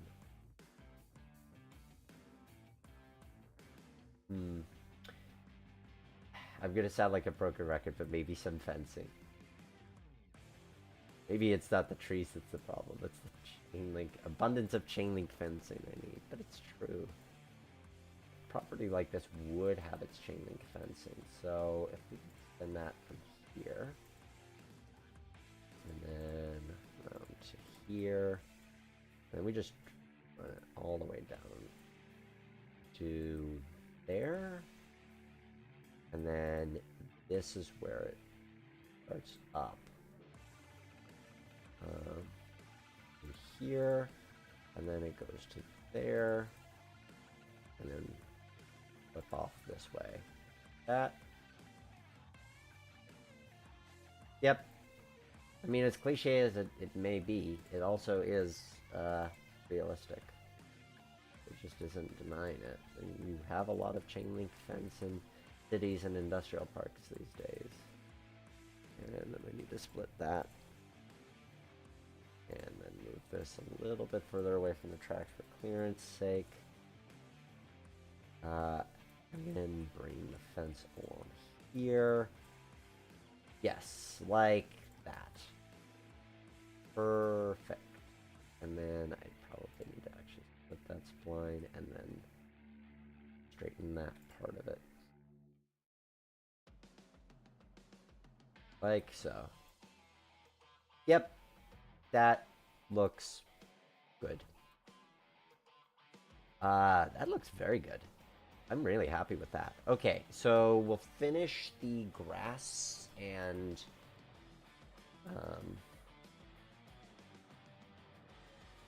there's the grassy area and adding the weeds and that kind of stuff in here. I probably need a darker grass, but we'll use this as a base. And then let me see what other darker grasses I have. Oh, that's about the same. Here we are. Not quite as dark as I was hoping it'd be. Maybe this. There we go. I like how that looks. So, now I can put some 3D grass in there. Some splines. Like so. Actually, I could probably go wide on the initial sections, but like that. And then I can take this thinner layer and just be filling it in, like so.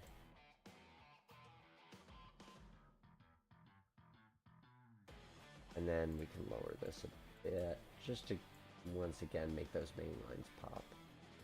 Amazing how things like elevation and color can really impact how you view a train layout. Or, yeah, how you view the world. And when you're creating the world with a train layout, then it has an even more deliberate impact. Or ability to be controlled.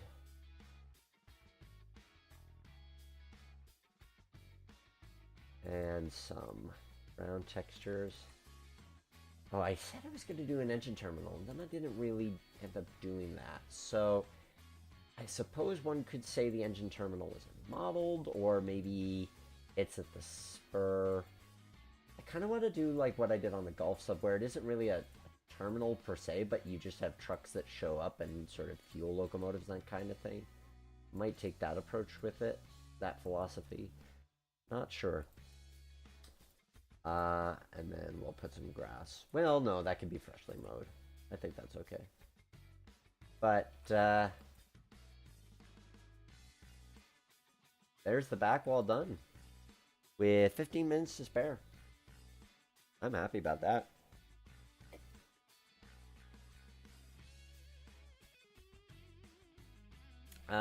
Millennial Modeler, Van Halen, Gordon Lightfoot, all day, every day. I hear you on that front. Both good choices.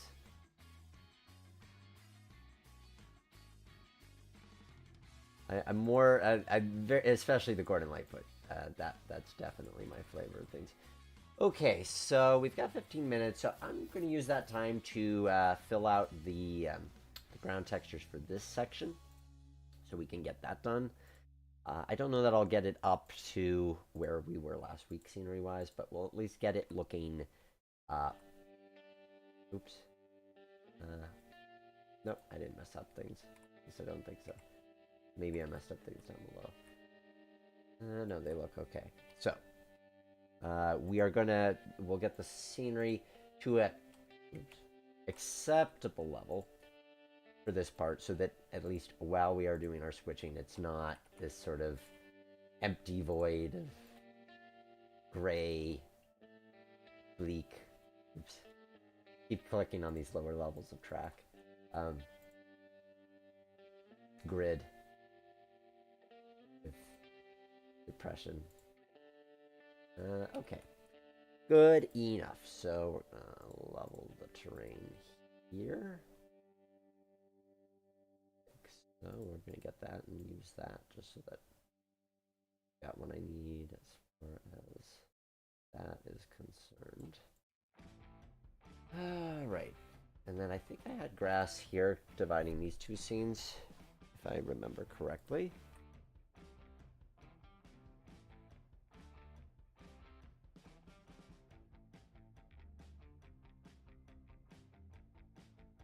I mean, it feels a little weird having that kind of level of grass. Maybe we'll go more like patchy grass or look for that particular section. Oh, and let's do something about this. So I'm gonna move the track a little bit further in, like so, because I don't think we need that much room anyway. I'll put my haze bumper down because that could be a very important thing later. If I know me, that could be very important later. Although I don't want it to be that color. I don't want it to be a little more nuanced. There we go. And I know I had grass down here, so we're gonna definitely replicate that feeling of things. This big grassy area, like so. And then this is, I want to put a shed here because we had the construction equipment there last time, and I do like that, but I also don't want it to just be sitting out in the open. It should be in some kind of garage of some way, shape, or form. Okay, there's our grass for the warehouse over here. Let us, well, that's partially a texture thing I'm gonna have to fix, and partially elevation thing. Lower that down. We'll lower, I wanna, well, I have a lot of lowering around the tracks. Maybe we'll raise that up a little bit, just to give a little bit of variety to how I have the scenery around the tracks. Yeah, I like that. Okay. And then get my spline in place, so we'll add some grass like so. Yep, there we go. That's coming just the way I want it to come along. And then put the grass here. So yeah, that feels nice. I do like how that looks. I want to coat the side of this with grass just because I'm going to need to refine it later, but just to give it a little bit more polish for the sake of not looking tremendously brown. I'm going to have to, something about the way those two, that hill plays off of itself.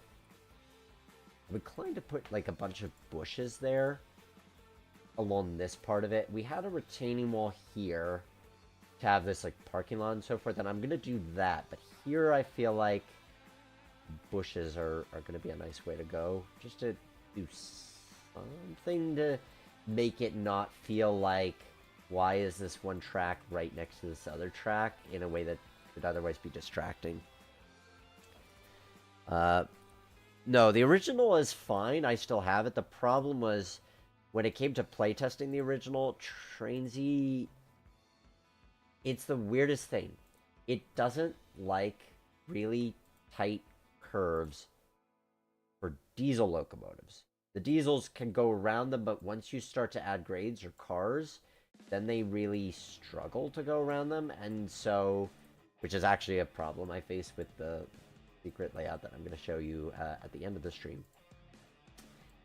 That'll give you the sneak peek of, and it's such a it's a weird thing because then you use steam locomotives and it's not a problem. It's just diesels. So yay for random bugs. Let's get everything else up to the same height, and then we'll try to put that retaining wall seam back in, just because That would be nice to include once again. Oop, not what I meant to do. This is what I meant to do.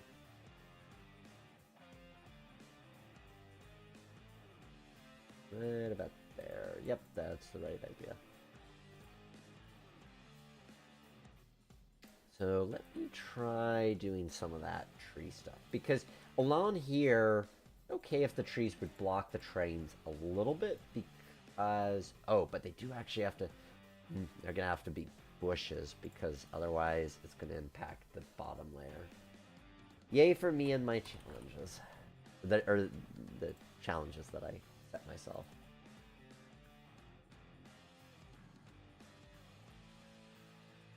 I also, even with switching layouts, I do like being able to create a certain sense of travel. It might be a small area, but I don't want it to feel overly claustrophobic or overly, like you just not going anywhere. I like a little bit of sense of travel and distance.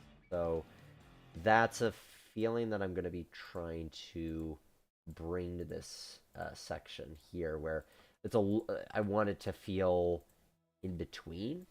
I mean, maybe it's a little bit of a weird dichotomy that you have trees and then you have this scrapyard, but I don't think it's that weird of a dichotomy, honestly. Doesn't bother me. Won't keep me up tonight. Many other things will. That is not one of them.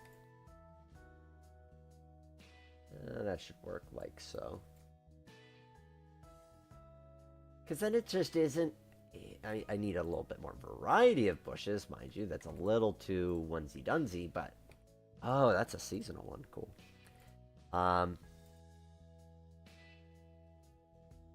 That's maybe a bit too big. Let me look at other twist bushes. I need a little bit more variety. There we are. Okay. There's some variety in terms of the type of green. Like, you might be like, but I don't like how it hides the upper level at eye level. I don't know that I mind that, though. If I use my locomotive here, I honestly think that makes it look better. Like, so the fact that it obscures it is maybe a good thing, because then it really, we're separating this upper layer and this lower layer. So, I am looking at the clock and seeing 6 minutes left, so I should probably keep with the terrain painting, and then I will worry about the wall, retaining wall along the bottom edge. But we'll just get all of this painted in. Oh, interesting. I'm going to have to move the backdrop a little bit to fix that wall. Or I actually move the backdrop down and continue in along this wall. I might end up doing that, because this is technically a wall here. So that might be the way I end up going about it.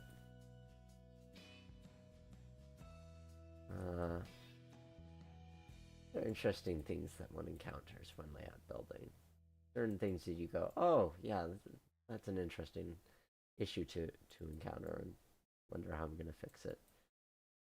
A lot of saving things for later, but that's okay. The beauty of train sim building is that you don't have to have all the answers. You can have a problem, come back to it, maybe have a new perspective on it. Just like in life. We learn a lot about route building. A lot about life from route building. And a lot about route building from life. Well, I think the two are related. I really want to make the border flush with this, but then I'm going to have to figure out what I'm going to do as far as the ground texture is concerned. That's going to be an interesting one.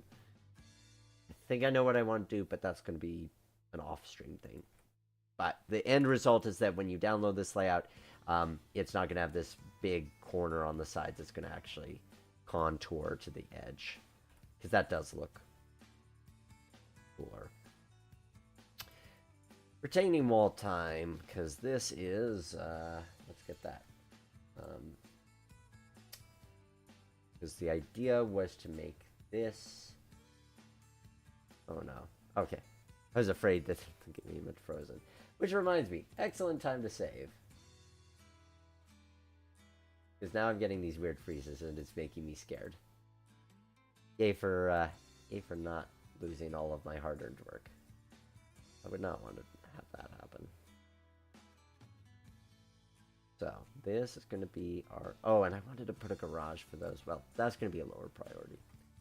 Yeah, so this is our parking lot. Let's go for retaining walls. And see what we've got. Maybe there's one of these beat up. I do like that. It is short enough. And does it stick out underneath? Not that much. That might be what I end up going with as a retaining wall. It does kind of match the ground texture, which I like. So, okay, we'll go with that. I am going to want a fence for it. But I can figure that out in a moment.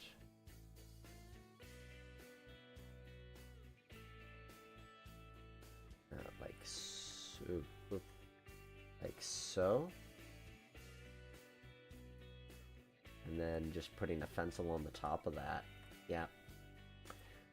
Although I might save that part for later. That's not totally essential now. Need some more variety with the dirt, so I'm gonna spam that all over the place along here. Just take your brush and rinse it out. I'm probably gonna end up watching some Bob Ross after this. I wouldn't be surprised if I do. Oop. But we have well, we have happy little accidents here. We also have an undo button. All of which are good things to have when it comes to digital creations. I do wish that model railroading had an undo button. I do love it. I've been making good progress with my Greenfield Village layout, but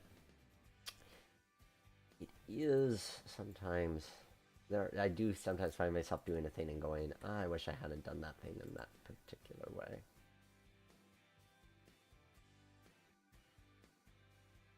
Alrighty, our ballast here. Going in this area like so. We've got our chemical distributor there. We've got our lumber distributor there. And on here, our runaround, which might actually serve greater utility now that it's bigger. I mean, this is definitely going to change the play element of it, so you'd have to take that into account if you were trying to build this layout and play test it based on the actual capacities of tracks and so forth, but we're not doing that. We're just building it for the sake of building it. We're building it for the sake of having fun. And we're going to just bring the ballast all along the main line there. Like so. And there we have it.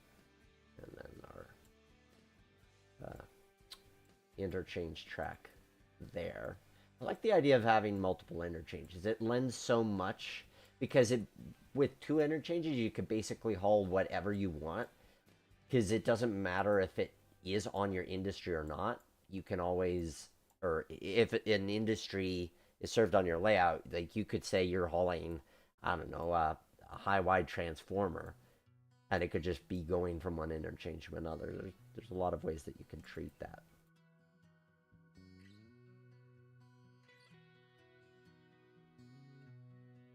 Okay, so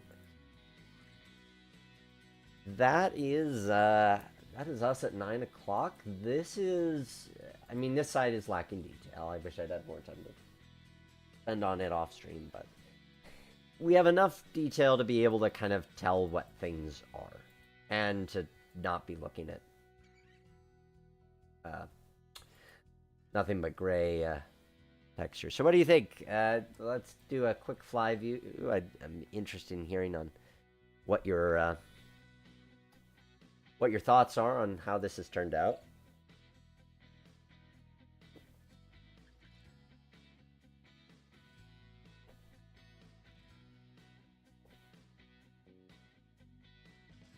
I like it a lot. This is going to look, I mean, I keep looking at this because it's so bare, but if we ignore the sparsity of, the scarcity of scenery on this part of the layout, we just focus on everything we have on this side, and even over here, basically what we did focus on the most today, I'll reduce that. I'm really happy with that. There's a lot. It feels like a nice city, like we're going from, I like that we go from downtown or like next to downtown to, we're getting away from the city center. I like that there's that sense of progression with it. So with that said, I want to get switch stands out of the way just so that they are not distractingly in the way. I might switch them to Caboose Industries ground throws as well, so they're not, well, we've got some interesting locations to figure out, so maybe I won't do that. We'll leave them as the funky switch stand type. Here. Just don't want any in the middle of the rail that are super distracting. I like the idea of having our power sit off to the side here, and because we are doing our fundraiser, this is going to be our power, at least for the initial part. I might switch it up halfway through because I do want to play some more with the Southeast Terminal stock that we had earlier.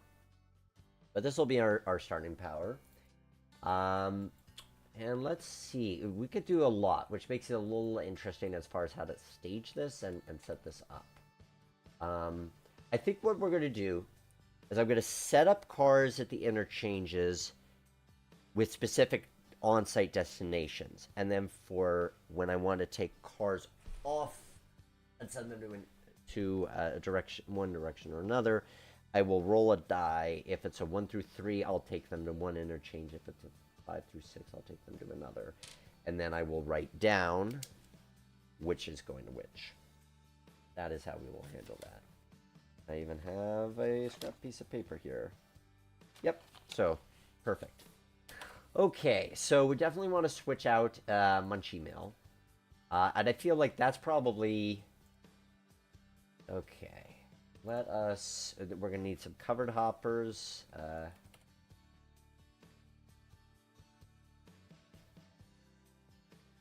Like so.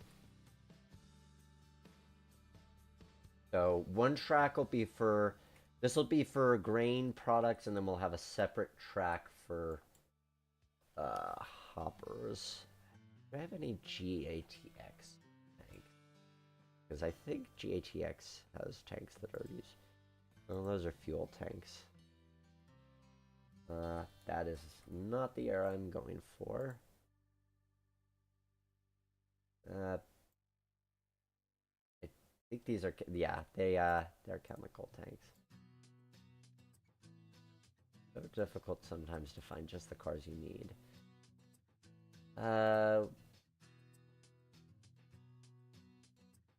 Well, these are technically fuel tankers, but we're gonna pretend they're ethanol because they look like tankers. They're good enough for me. So I have a feeling I might be overloading the track. So I'm going to just pretend that our sidings are shorter, so we only have a couple of each type of car, so we're not running out of room. And in those cases, I think we're just going to do straight swaps, because I feel like you'd have a lot of incoming and outgoing. And I might have to move someone to the other interchange. And we've got a couple of cars coming in and out as far as material plant. And in that case, let's make it interesting and have them come from the other side. Just keep it varied. That's our Munchie Mill, and then I need some reefers for this. I'll just put one reefer down, though. A BNFE reefer, perfect. So we'll have one BNFE reefer, and that is going to the south interchange. South. Okay. So that takes care of those industries. Then we've got steel. I could make this way too complicated for myself too, but that's okay, because I think what I'll do is I'll mainly focus on the industries on this side of the layout anyway, since that area isn't as detailed, and we kind of did stuff with that last time. We'll see. Maybe I'll add stuff later, but I don't. This could get very involved, very involved, very quickly. Let us see what else I want to put into the mix. So, transloading. Let's say we want to transload. Let's a different grain car, and we'll just make that a simple pickup. That's a really dirty one. I like that. Yep. And that one is going to the north interchange. All right. And maybe a car at the warehouse here. Admittedly, this is a little bit odd of a loading dock situation. Have to play around with that. I'm tempted to just like build a shed over the track so that it isn't obvious that that kind of is the way it is. I like that idea. Okay, shed time.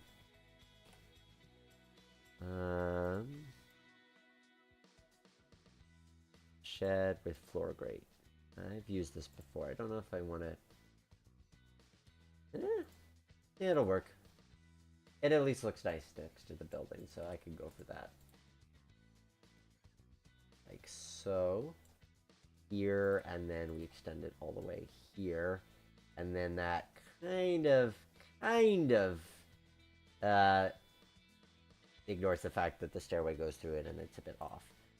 We'll just put one car to be serviced there. That could be boxcar. Let's see. I guess I could just put a basic rail box there. And that rail box is going to go to the north interchange. Good. Okay. Then we've got scrap. We've got a reefer. CRYX. So the CRYX will go to the north interchange, and we'll have a scrap car going to the south interchange. And I know I have a gondola for that. I'm kind of inclined to let that go as is. Oh, argon tankers. Maybe let's have a couple of argon tankers that are going to go from the south to the north. Just something different. I mean, they could technically go to the chemical plant. Maybe we'll take them to the chemical plant. So many good options. And then a couple of scrap gons. Like so. Okay. I think that's good enough for now. I think I could get, we'll put a couple of lumber cars, because if I don't finish, who cares? The fun of seeing how much we could get into the operations of each. So I need a center beam. I need two center beams, actually, probably. Like so and so. And these are going to be empty. That's correct. Let's put a loaded one over here to keep things interesting. So I actually have cars to take over there. Oh, and I need coil steel cars. Let's bring in a coil steel car. Or two. Maybe two. Yeah, sure. And we'll go with one. Well, I'm surprised that there's not a way to, I guess, see them, but I actually want a covered coil. We'll use these Union Pacific ones instead.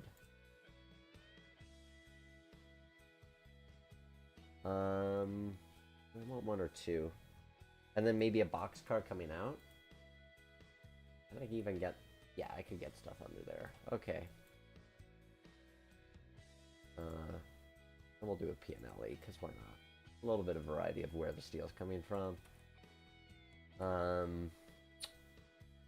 This could be very involved. He says as he keeps adding cars on and on and on. Okay, I don't want to take it into either of those places. Nah, we've got enough to do.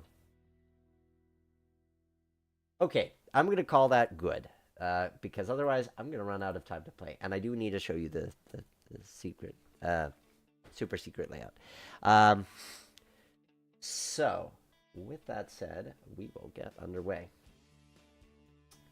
Oh, and we should save while I'm thinking of it. Just before I forget to do that stage of things. Now, we will get underway.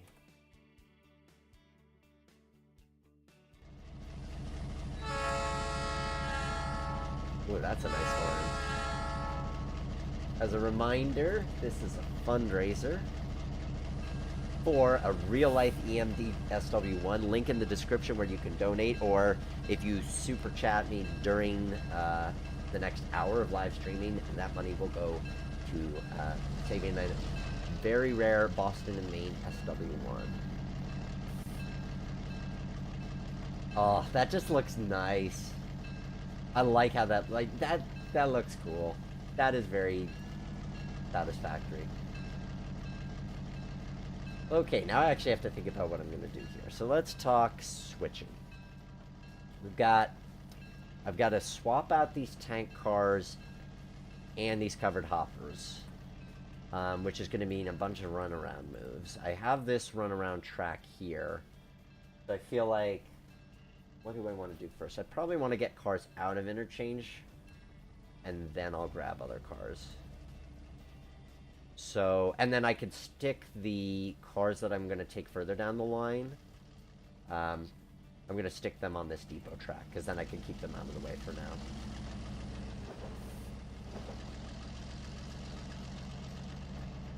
And I'll just hide that so it can look a little prettier that way.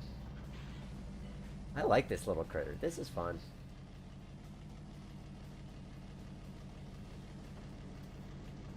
And I think we'll just grab everything all at once, and then I'll sort it out accordingly.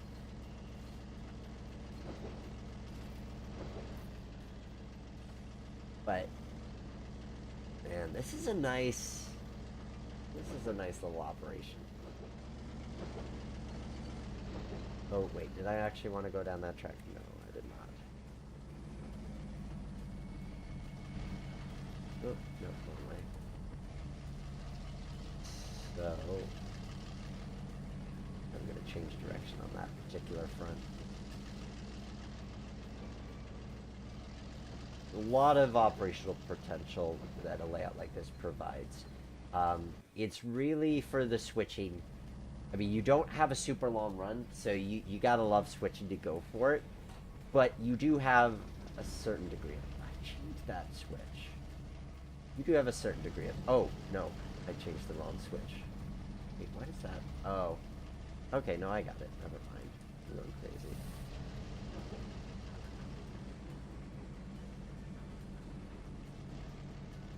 And actually, I can be running around these hoppers while I grab those cars, which is kind of an interesting... I don't know if I want to do it that way, though. I think I just want to pull everything out, sort out the cars that I don't want to worry about, and then do my runarounds. Because I'm going to have a couple of runarounds no matter what.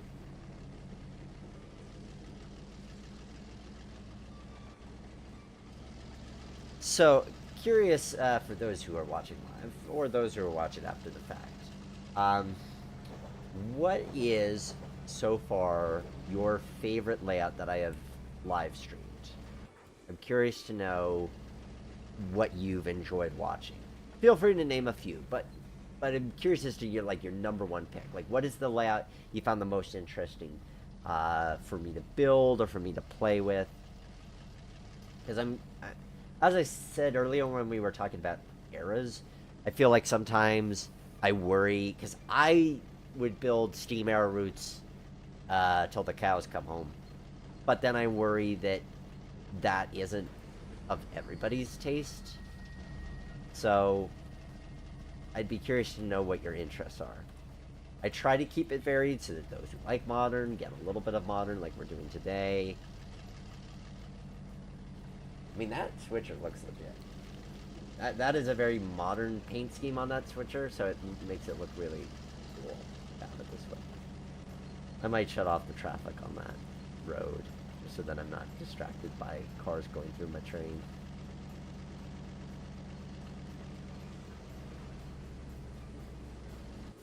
I love the sound of it, the 567 prime mover as well. That is a nice sound.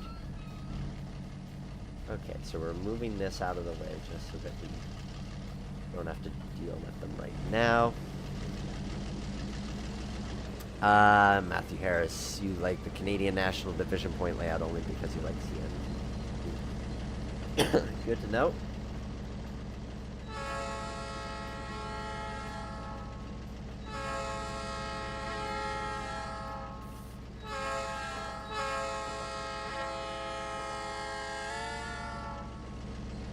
Always funny when you're flying around in the sim and you hear the Doppler kick in all of a sudden again. It's now you're flying towards the train. Okay, so now I can go get those tank cars and I'll be able to run around everything.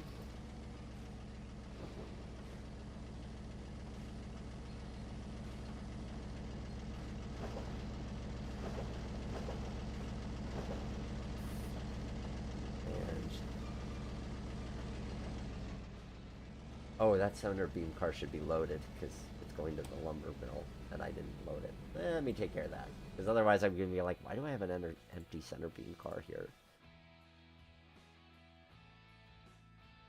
There we go. Lumber products. Perfect. Okay. Now that makes more sense.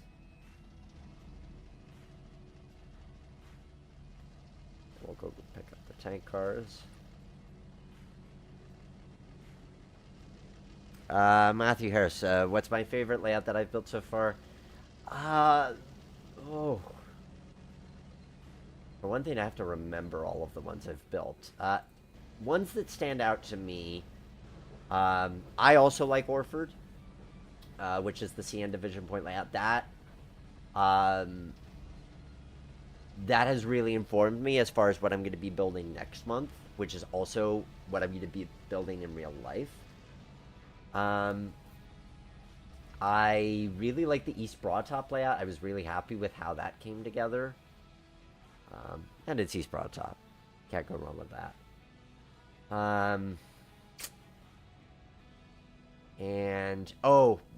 My number one favorite would be the Lolita and Mad River that we built at the end of 2022. That one, which is going to be released soon on Trainz Forge. That was a particularly fun build. I had a lot of fun building that one. And I think in terms of the detail, because it was such a small area, I got to spend more time on the smaller details, so I really like how that one turned out overall. Did I determine where those GATX... I didn't. Where are those GTX boxcars going? They are going... Oh, good. They're going north. So I could just shove them into the interchange, and that's easy.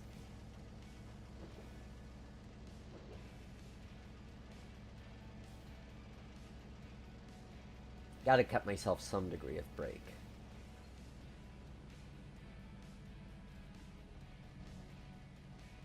So now I'm gonna run around these cars, which will put me in the right position to do the swap of them. And then I'll have to run around those. But at least with these two loaded serial cars, I can just push them in the interchange. I probably should have had other cars to interchange with them, but honestly, this is going to take enough time as it is. I don't need to make life terribly complicated on myself. Will that map be payware? No. That's going to be a freeware release on Trainz Forge. The only... I suppose I might as well pick this up on here. Actually, this is a good place for me to drop off this car and keep it out of the way while I'm doing my runarounds.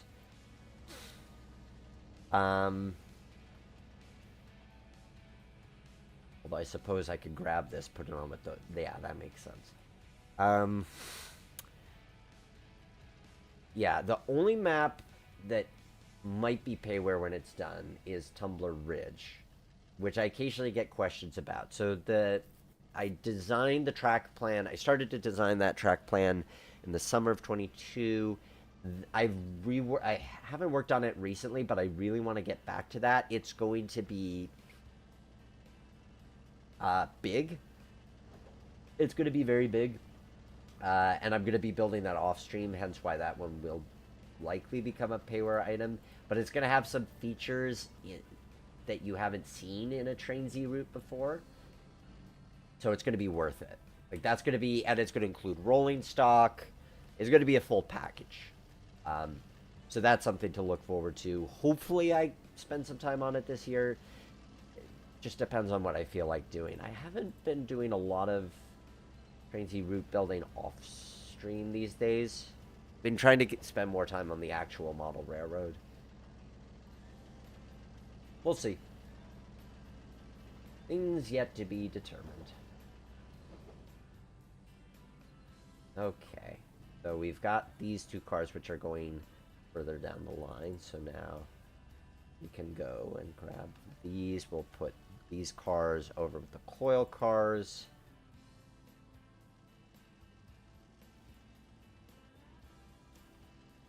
And Millennial Modeler, your favorites are Kootenai Lake, Commonwealth, Valley City, and Lolita Mad River. Yeah, those are all fun ones. Commonwealth, I go back to Commonwealth a lot when I download new rolling stock and I just want to test drive it, because it's so fun to watch stuff going around and around in circles on that design.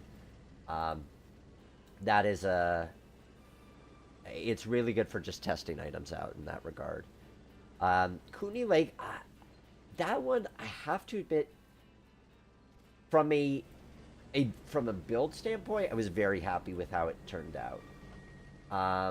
From a design standpoint, I don't think it actually is very good. I think it's fine if you just wanted a layout to display in a window. But as an operation, that yard is way too small in the main town. And you don't realize that until you're playing with it, but then you realize, like, you basically only have one yard track, and that's where you've got to store your log skeleton so you can fit maybe 3 or 4 cars, meaning you have very unimpressive log trains. It's too bad. I wanted to love that. I mean, I love it artistically. I think it'd be a great display layout, or if you mainly just want your train to go in circles. But in terms of, hey, I am going to actually operate it, nah, it doesn't give you enough to do. Well, gives you enough to do, but it doesn't give you enough space to do it in. So, could you build it to be larger? Absolutely. Is that something I think I will do? Probably not, because I like moving on to the next one. It's like, okay, I'm done with this. What's the next build? What's the next challenge? So going back to it is probably not in the cards, because I know what I would do. I'd basically just double the size and do the same thing over, but I don't know if that has enough appeal for me.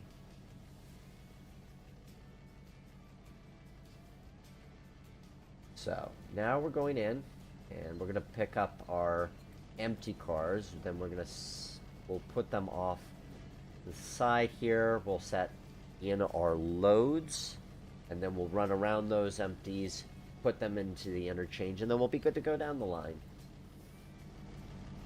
This is a satisfying layout.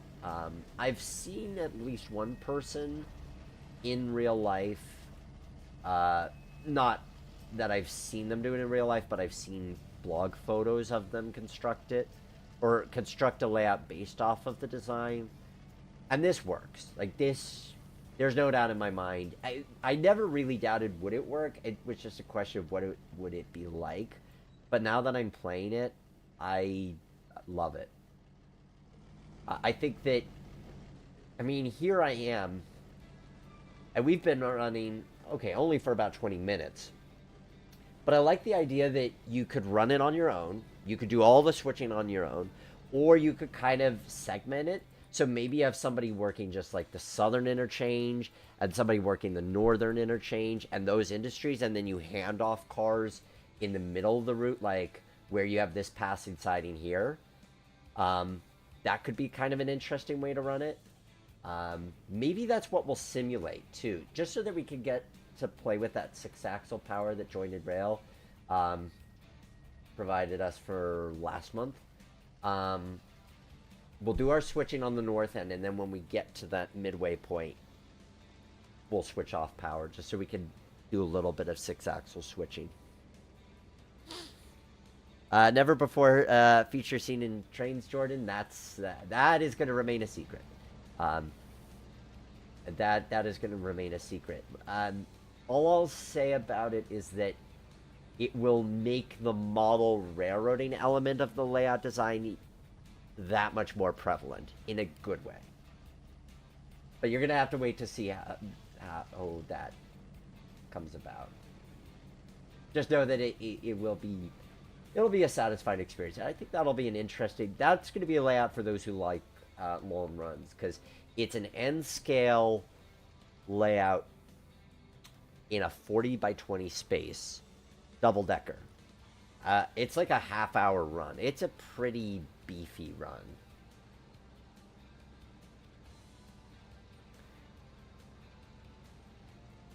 So, but I like how entertaining this is and how centralized this is, so that you could just be focusing on this and have somebody else doing other things. You could also maybe think of it in terms of doing different jobs. So maybe you, rather than one switcher is doing all the work out and back, you have one switcher that's just working the Munchie Mill. God, I love that name. And then you have somebody else working the south end, or somebody doing a run from one interchange to another. I think there's just a lot of ways that you can segment the work on this, which I think is a good way to keep operations fresh if you have, if you're just doing it alone and you want to be trying new things. Or if you have a group of guys and you want to try different operating schemes to run on. Yeah, sorry, Jordan. Believe me, I can't wait to show you once that comes out.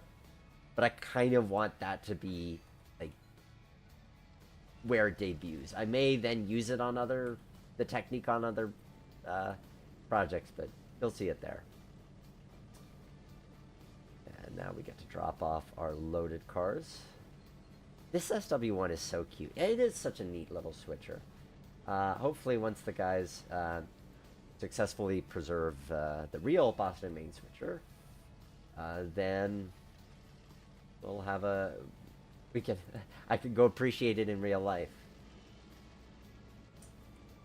Very good bunch of folks involved with that. There's the Danbury Railroad Museum in Danbury, Connecticut, which, good museum. Also a client of mine. I've been helping them to document their electric locomotive, the New York Central rare electric locomotives that were in a swamp, that are now not.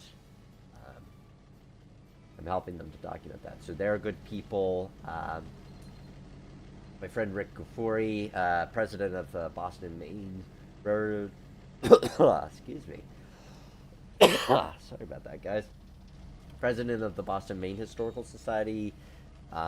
They're involved with it, so it's a really good, it's a good cause with people who know what they're doing. So if you could spend even $10, either super chat me or donate it to the link in the description, and they'll appreciate it. Who knows, by now they might have actually crested 50,000. They were very close when I started live streaming to cresting 50,000, which is pretty impressive.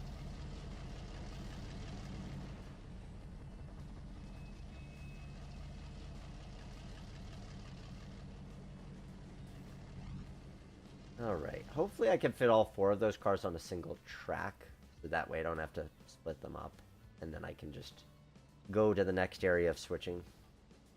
But this is, I like this area. Honestly, you could make a layout that's just this section, and it would give you enough to do. So if you only had, I think it's what, 12 feet wide? 1, 2, 3, 4, 5, 6, 7, 8, 9, 10. Yeah, so on the original track plan, this shelf is 12 feet wide, or 12 feet long. So if you only had 12 feet, that would still give you a good amount of room where you, like, this stub could be to other industries that aren't modeled. And then you're working the industry, and maybe you're simulating an industry over here. I mean, there's a good amount to do even with just this. If you had only a long shelf and that was it. I should stop so I can push the switch. Fortunately, I spotted my cars to where I'm able to run around them. And I'll just be able to shove them in, grab these cars, and go off to the next area, which is very nice.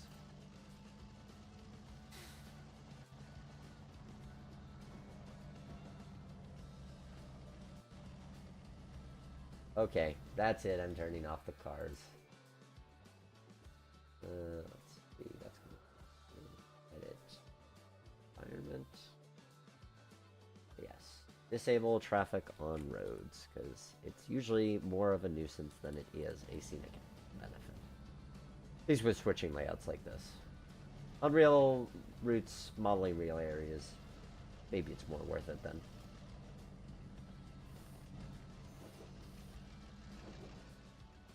Let's do a quick ground view just to appreciate how this looks if you got down to HO scale, people size.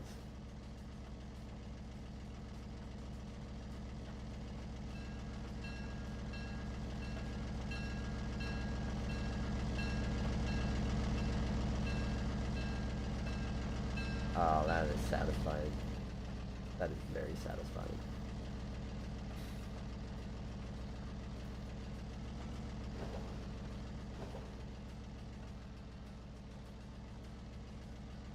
A lot of nooks and crannies too. I don't know how super detailed I'm gonna get with this build off stream in terms of the detailing before it gets released, but there's a lot of room for a lot of detail you can put in, people, figures, and so forth.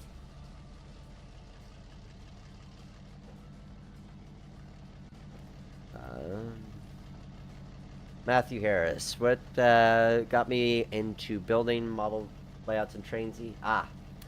So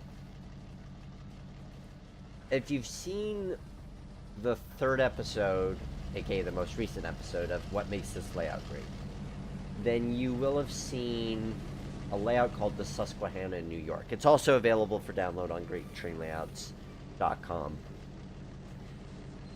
Back in 2018, 2019, I got to see that layout in real life. It still exists, created by a guy by the name of Mike Hawk. And that was a love at first sight train layout. It's an era that I love. It's rural railroading, single track passing sidings. That layout I wish I had that layout. And so I basically wanted to take that train layout home, and so building it in Trainz was a way of doing that. So over the course of 3 months, I constructed that back in 2020. No, that was 2019. I built that one. So I built it in Trainz over the course of 3 months because I had it in my mind that I was going to be building that layout, and then that was it. Like I really just wanted that layout, and then I was going to be playing it, and that was kind of that. That's what I told myself. Like it was just about having that layout.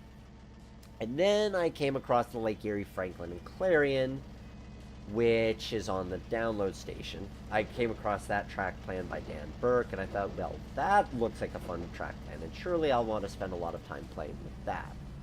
So I spent a few months building that track plan.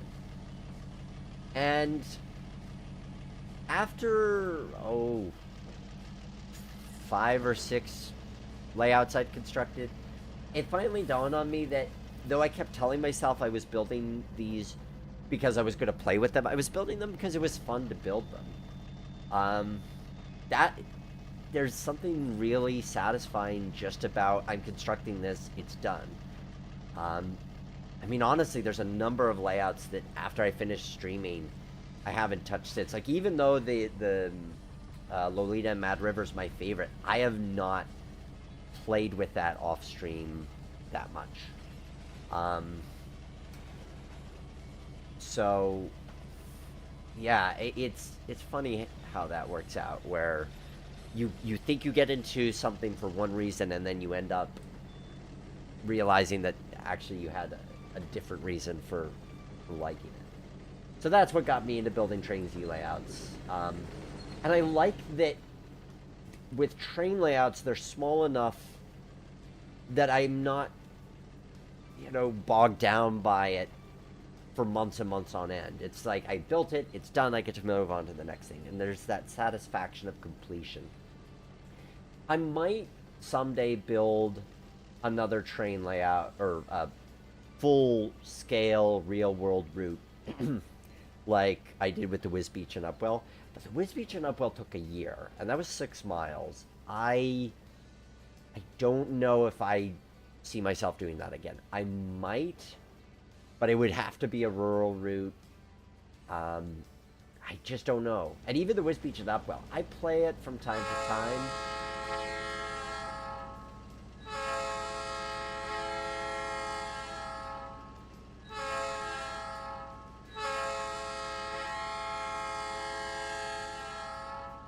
I do play it from time to time, but I don't play it super often.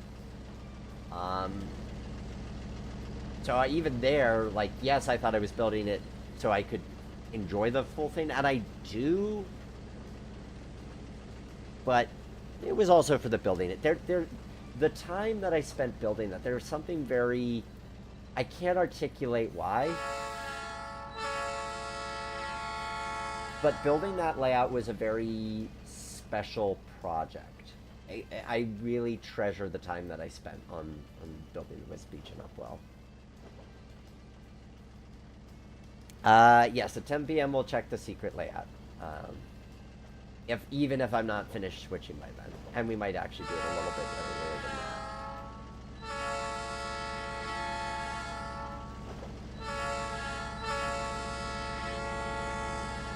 And yes, I know I don't have any crossbucks. I'll have to add that later. Ooh.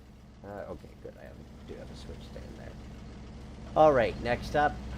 Basic drop. We're just going to put these coil steel cars into the building. And that'll be that. With the coil steel cars. I need to... Okay, so the... Let's see. The boxcar and the covered hopper. Oh, I didn't determine where the covered hopper's going.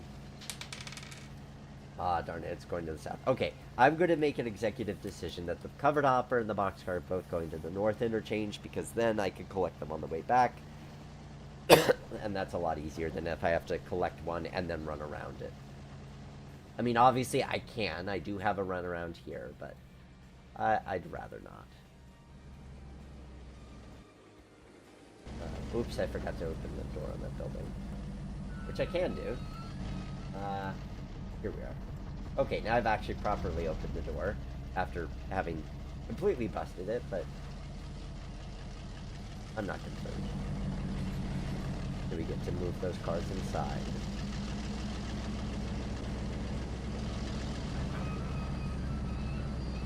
We'll leave the door open just to make it clear that those cars are still in there. And now we'll come out. I don't know if I'm ready to change. I want to change motive power. I am liking this SW1 a lot. We will... Yeah, we'll change it now.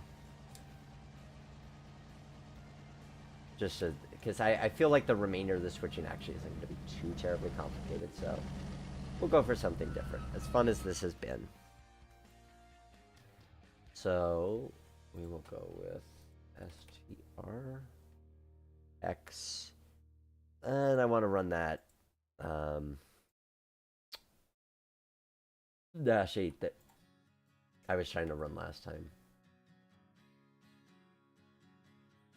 Or do I have a C39-8? No, I was a -8. Okay, so yeah, this will be our power for today. Or our next power for today, I should say.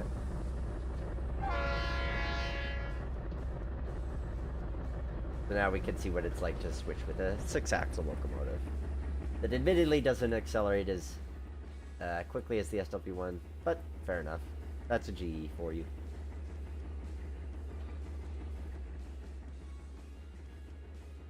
So we'll wait and get those cars on the return because they're going to the north interchange.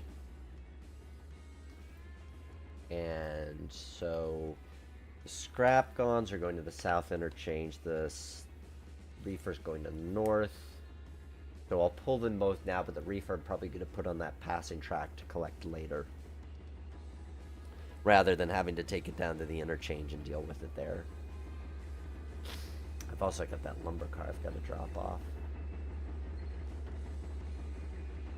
But we'll figure out something with that.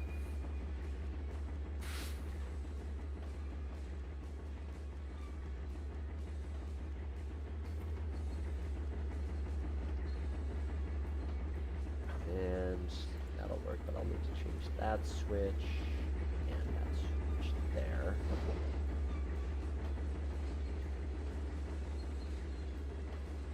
So I need to leave that car, but I need to take that one. Kind of did that backwards, but that's okay.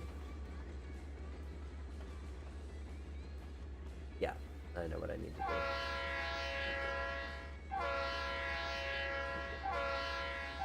Basically, what I'm going to do is I'm going to grab, actually, hold on. That car needs to go to the north interchange as well, so it also needs to sit on the passing siding. Perfect, okay. So we will leave the... Jeez. I don't know where that dry cough is coming from. We'll leave that there for the moment. We'll grab the reefer, then the scrap cars. Because then we can put all of that on the other track. Then the reefer will get...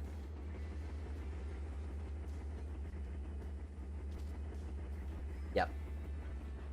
Actually, I might end up putting the reefer... I'll leave the log car, grab the scrap cars, and the reefer, and then grab those two cars. Maybe. Something along those lines. Basically, I just need... Oh, I was supposed to take the... Oops. Forgot that I'd set myself up to take the serial cars to the south end. We'll just pretend that they're supposed to go to the north end. For now. Or maybe those are box cars going to the other interchange. I don't know. I'm making it up as I go along. Kinda, sort of. Yes, this is going a lot better than last time. So the moral of the story is I have to remind myself that if I'm building a diesel-centered switching route, that I might need to expand the radii, especially with grades. That's really the main thing, is realizing that the grades need more room. Okay, so these two cars are getting left on the siding, and then I'm taking the scrap cars. And, okay, yeah. Nope, I totally know what I'm doing now.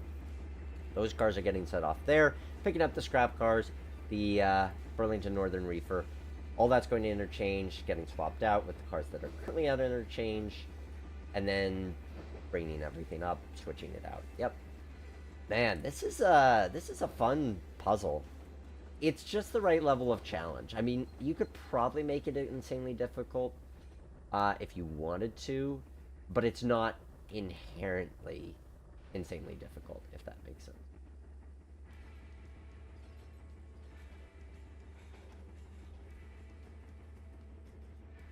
So,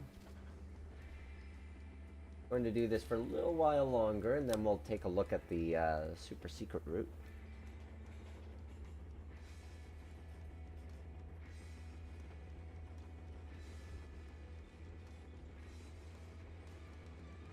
So what do you guys think of this build? Does it speak to your era or not? Have you learned anything from what we've kind of explored today, concept-wise?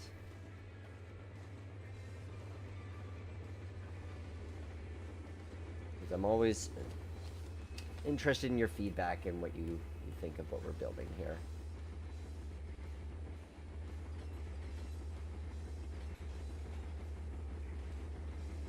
And we'll leave those about there, because then I'll still have clearance to go around them. Pick up the scrap cars next. The only thing that I'm still not certain of with this is, and this is the one thing that pre-visualization can't tell you, is how practical it is to have these cars, these switching points in the middle of the layout. Like, this switch is basically 2 feet deep into the layout. So I do worry that ergonomically, some of these tracks could be hard to reach and switch, which maybe you use uncouplers, but I always feel like you need to be able to reach where you switch, even if you do use uncouplers, just because things can derail, especially with tight turns on grades, which this is a layout that it has. Also dealing with the fact that you do have those grades, and they are 4%, so it's not like you can just uncouple cars on them and not have to worry about them rolling away. Like, you'd have to have like a little wheel stop, so that it's like you apply the brakes on the grade, which maybe that adds to the challenge. That could be one way of thinking about it.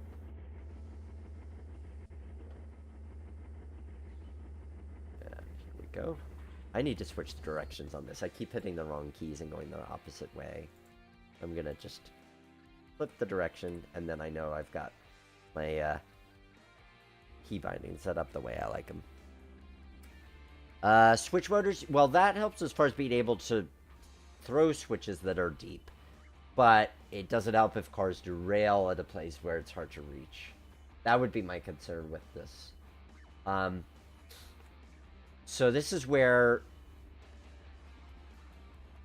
you know, if you had the luxury of trying it out with a table and just seeing what your arm reach is, maybe setting some track up, because it's really that not like you have to mock up the whole thing. It's really just this section here where you'd want to mock it up to be able to make sure, like, set it up on your dining room table and just make sure that you can reach certain points before you commit to cutting the wood and in, you know, specific ways where it has to be that way.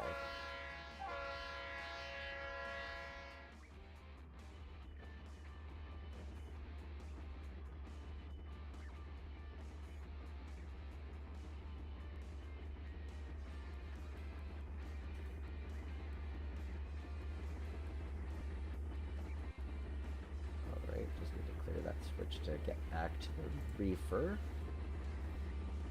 And then we get to go to the interchange and swap out our cars. So we've got the empty box cars for the Munchie Mill, and these argon tankers that are going to go to the chemical distributor.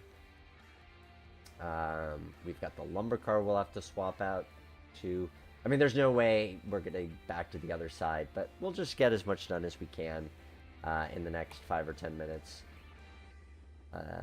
And then we'll look at the super secret one, which we're basically just, yeah, we're gonna look at it. I'll talk a little bit about it, and then we'll call it a wrap, because we could spend a lot of time playing with the super secret one, and that's probably gonna be a stream in its own right in the future.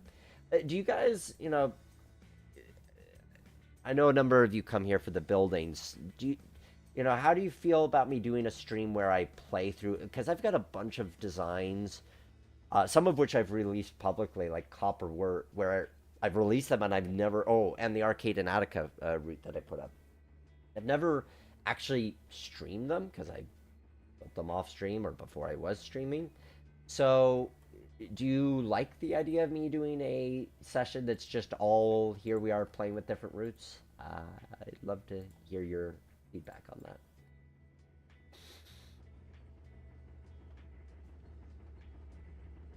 Here we are coming down the big grade, coming into the interchange. I love this bridge scene. This is one of my favorite elements of the design. It's just this bridge scene.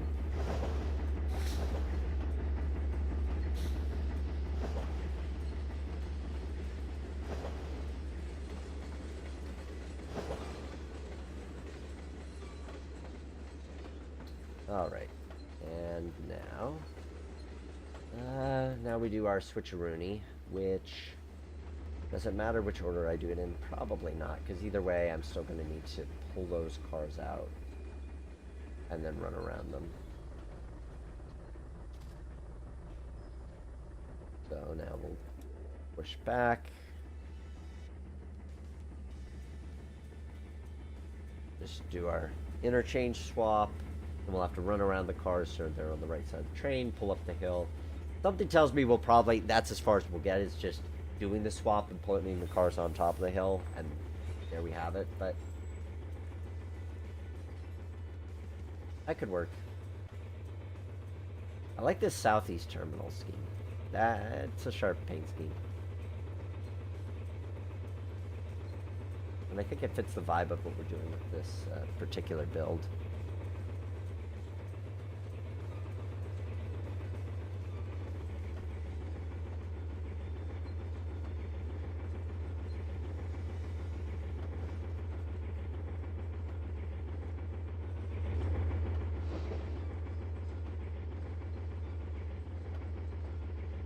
This makes me think of like the Pennsylvania, I want to say it's the Pennsylvania Northeastern. There's a freight railroad in Pennsylvania that uses a lot of old 6-axle power. Near like east central PA. This makes me think of them. Because yeah, we could go 4-axle and have a GP38, but something more distinct about using a 6-axle for switching. I'm realizing I should have done it the other way to be quicker, but because I have to do an extra move to collect the cars and come back up, but that's all right.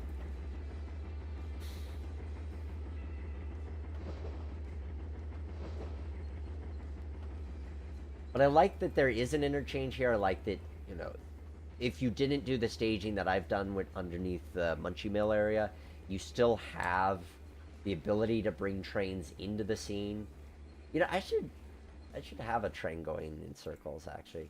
That would be fun.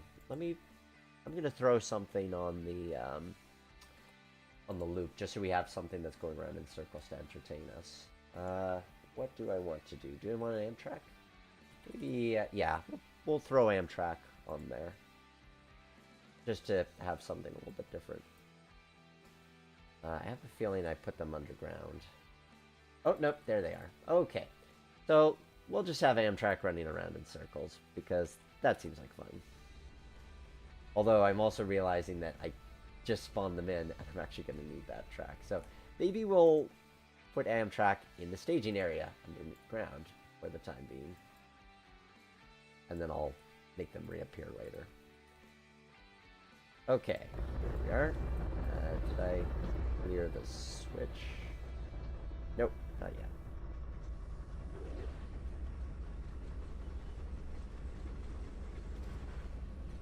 And that's nice sometimes when you can have a layout where you just have this sort of cameo.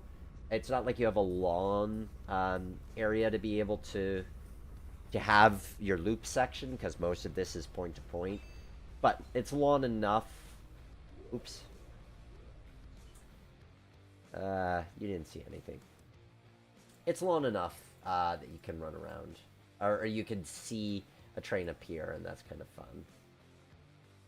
It appears, it does its thing, it goes back. You know, just to demonstrate that concept at work, I'm gonna 5-finger this section. So we're just gonna take this part, move it over here, just because I want to show you Amtrak running around in circles a little bit. And yeah. Okay, now we're gonna go back, and then once we've cleared this switch, I should get Amtrak underway. If by the time they get up here, it'll be good to go. So we'll give them that much power. We'll go back to our train. I'm gonna make sure my switches are set the right way. Hopefully they are. And here we are going back up to the Plateau Industrial Park. Plateau Industrial Park is actually a good name. I'd like that as a name. And we'll just throw these switches so they're in the correct place, and that switches they're in the correct way. So yeah, maybe we'll wait for Amtrak to make its cameo, and then I'll show you the secret layout.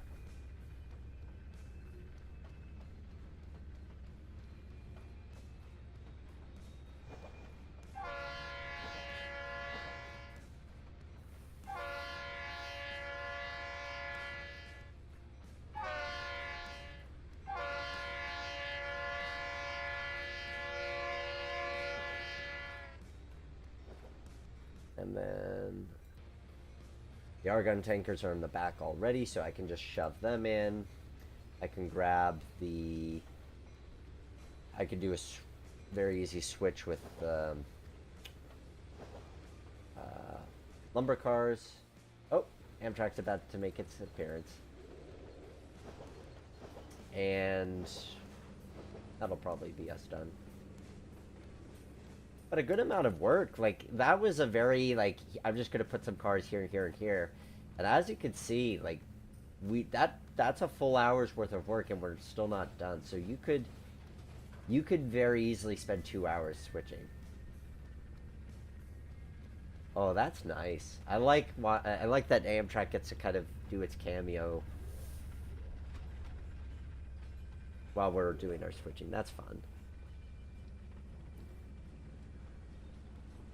Are you saying you're hoping that there's an Alco with the super secret route?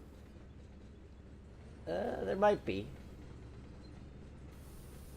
Well, actually, no. There won't be an Alco with the super secret route. There will be a Fairbanks Morse. So, still having something kind of funky and creative like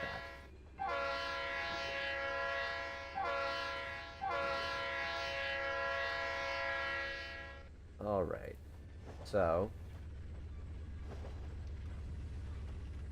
I think that's going to be us done. I'll just drop those cars off here, clear that track. But this is a fun layout. This is definitely one. It's very well suited to a single player experience because there's enough for you to do, and you're not needing to interact with other trains and missing out if you're not. But it has the capability to entertain at least 2, if not 3. Oh. Looks like he lost his cars. I have a feeling I know why. Oh well. Oh well. Oh, excuse me. I need to turn myself up for a moment.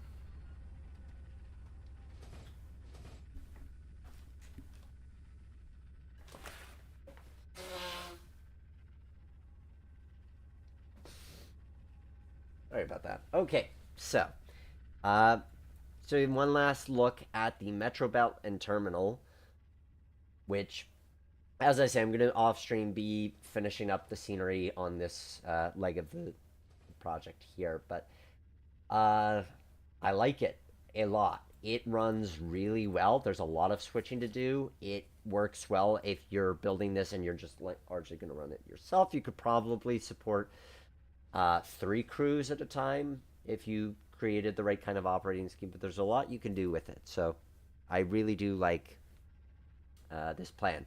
So stay tuned. In about 30 seconds, I will reveal the super secret layout here on Great Train Layouts Live.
Alright, guys, are you ready for it? Are you ready for it? Then here we go. So, before I reveal the full thing, are there any guesses? I'm giving you a hint by showing this corner of it. Are there any guesses as to what this track plan is?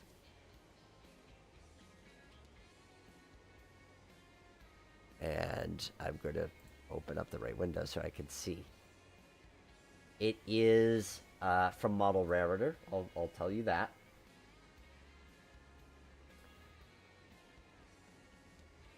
Okay, I've kept you in suspense long enough. I will show you the full layout. Here we are. This is the Virginian Railway. As featured in Model Railroader from January through May of 2012. It was a project layout that they had constructed. Initially, they built this as a 4x8, and then they expanded it with this module that was originally for their Turtle Creek layout. And then they expanded it further. Excuse me. They expanded it further with this section here, which is I forget what the name of this branch was. The GC Albert Mine Thin Branch, I think. Yes, this is the Thin Branch. So that's the Turtle Creek branch, and this is the Thin Branch. This is a layout. I did build this one to play with, and I have played with it, although not recently, but I have played with it a fair amount. It is fun. I built this because I was really intrigued by the Model Railroader plan, and I was skeptical about it, honestly, because I looked at this yarn and I said, why would you have the center of your layout be this gigantic staging yard? Or, well, not staging. Well, that's part of it. It's not a staging yard. It's a stub yard, and it's in the middle. And why? Why would you do that?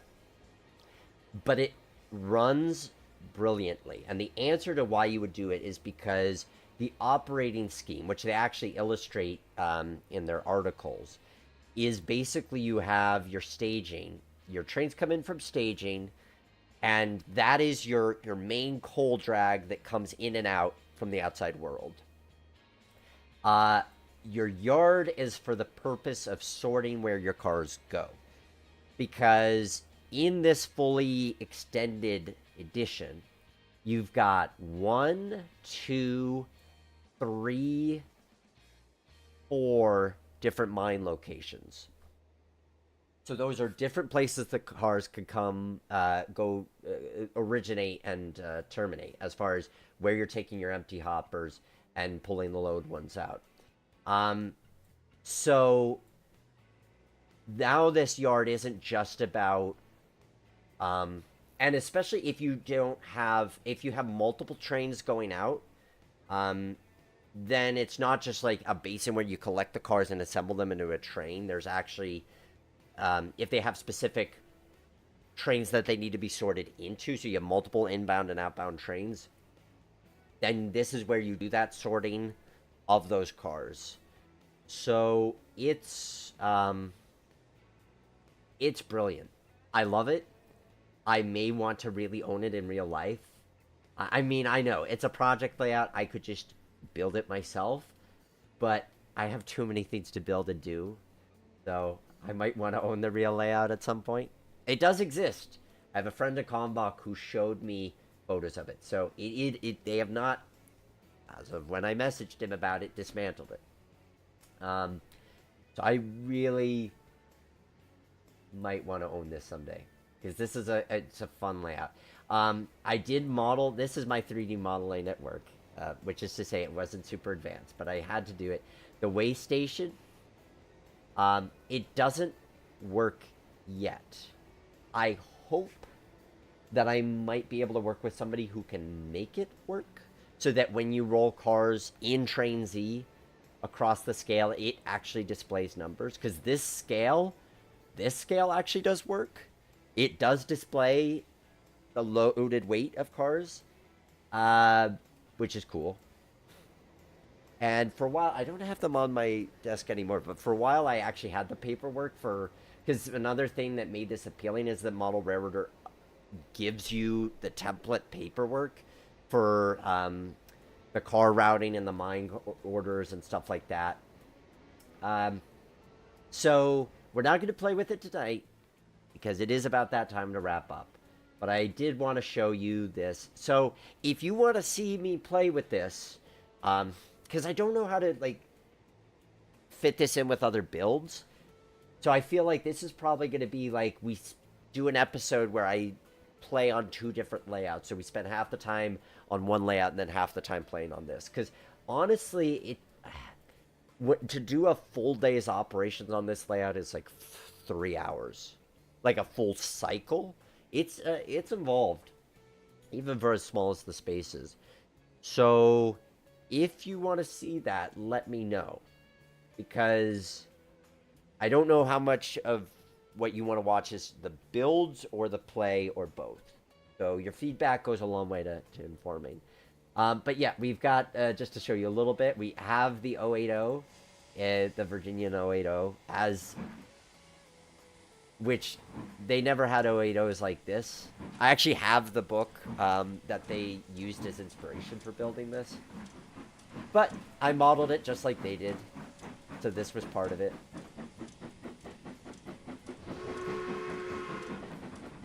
And we also have the all-important Trainmaster.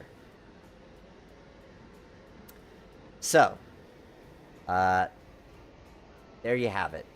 That is going to... So, if you... Millennial Modeler. Yes, a standalone episode of Just an Obsession on the Virginian layout. But, I mean, if you want to watch me play it for 3 hours, I'll play it for 3 hours. I don't know if that gets boring after a while or not, but you can let me know what you want to see. And don't be afraid to be negative. If you're like, I don't want to watch you play with Trainz for 3 hours, please do let me know. My goal is to make this informative and educational. But yes, good night, Matthew. Glad you could join us. And Jordan, you have the Bachmann Virginian FM. I'm wondering how the Rapido is going to be. Like, if I knew for a fact I was going to own this land in the future, I might get the Rapido baby Trainmaster, because that could be kind of fun to own. Who knows? Time will tell on that front. So, anyway, point being, this was a labor of love. This took a month, maybe, to construct in full. It's funny, like, I could remember that I was listening to a Hot Ones interview with Pedro Pascal when I was working on this part of the scenery. It's funny what sticks out in that regard. Anyway, so this is the Virginian, as modeled by Model Railroader magazine. We'll play with it sometime. We'll have fun with it. And this is a fun layout. It may be released before I get to playing with it. And if it is released, it'll make its way onto greattrainlayouts.com, which is where I put all of my Trainz layout builds from the live streams. I will also point out that you get a month early access to Roots if you subscribe on Patreon. So patreon.com/theroundhouse is the place to go if you want early access to Roots for as little as $1 a month. So with that said, thank you guys for tuning in. Thank you for supporting the Boston, Maine Historical Society and Friends effort to save an SW1 diesel locomotive. I always have fun with you during these live streams. It's great to have you along. If you have feedback, feel free to contact me through greattrainlayouts.com, including if you want me to build your layout design. Other than that, I think that I've said my piece. It's been great to have you on the show tonight, and I look forward to seeing you next month. Next month, we'll be streaming February 8th, but I do try to keep the calendar on the website up to date. I didn't keep it up to date for this month, for which I apologize. That said, I ordinarily keep it up to date. So, thank you for tuning in, and have a wonderful night.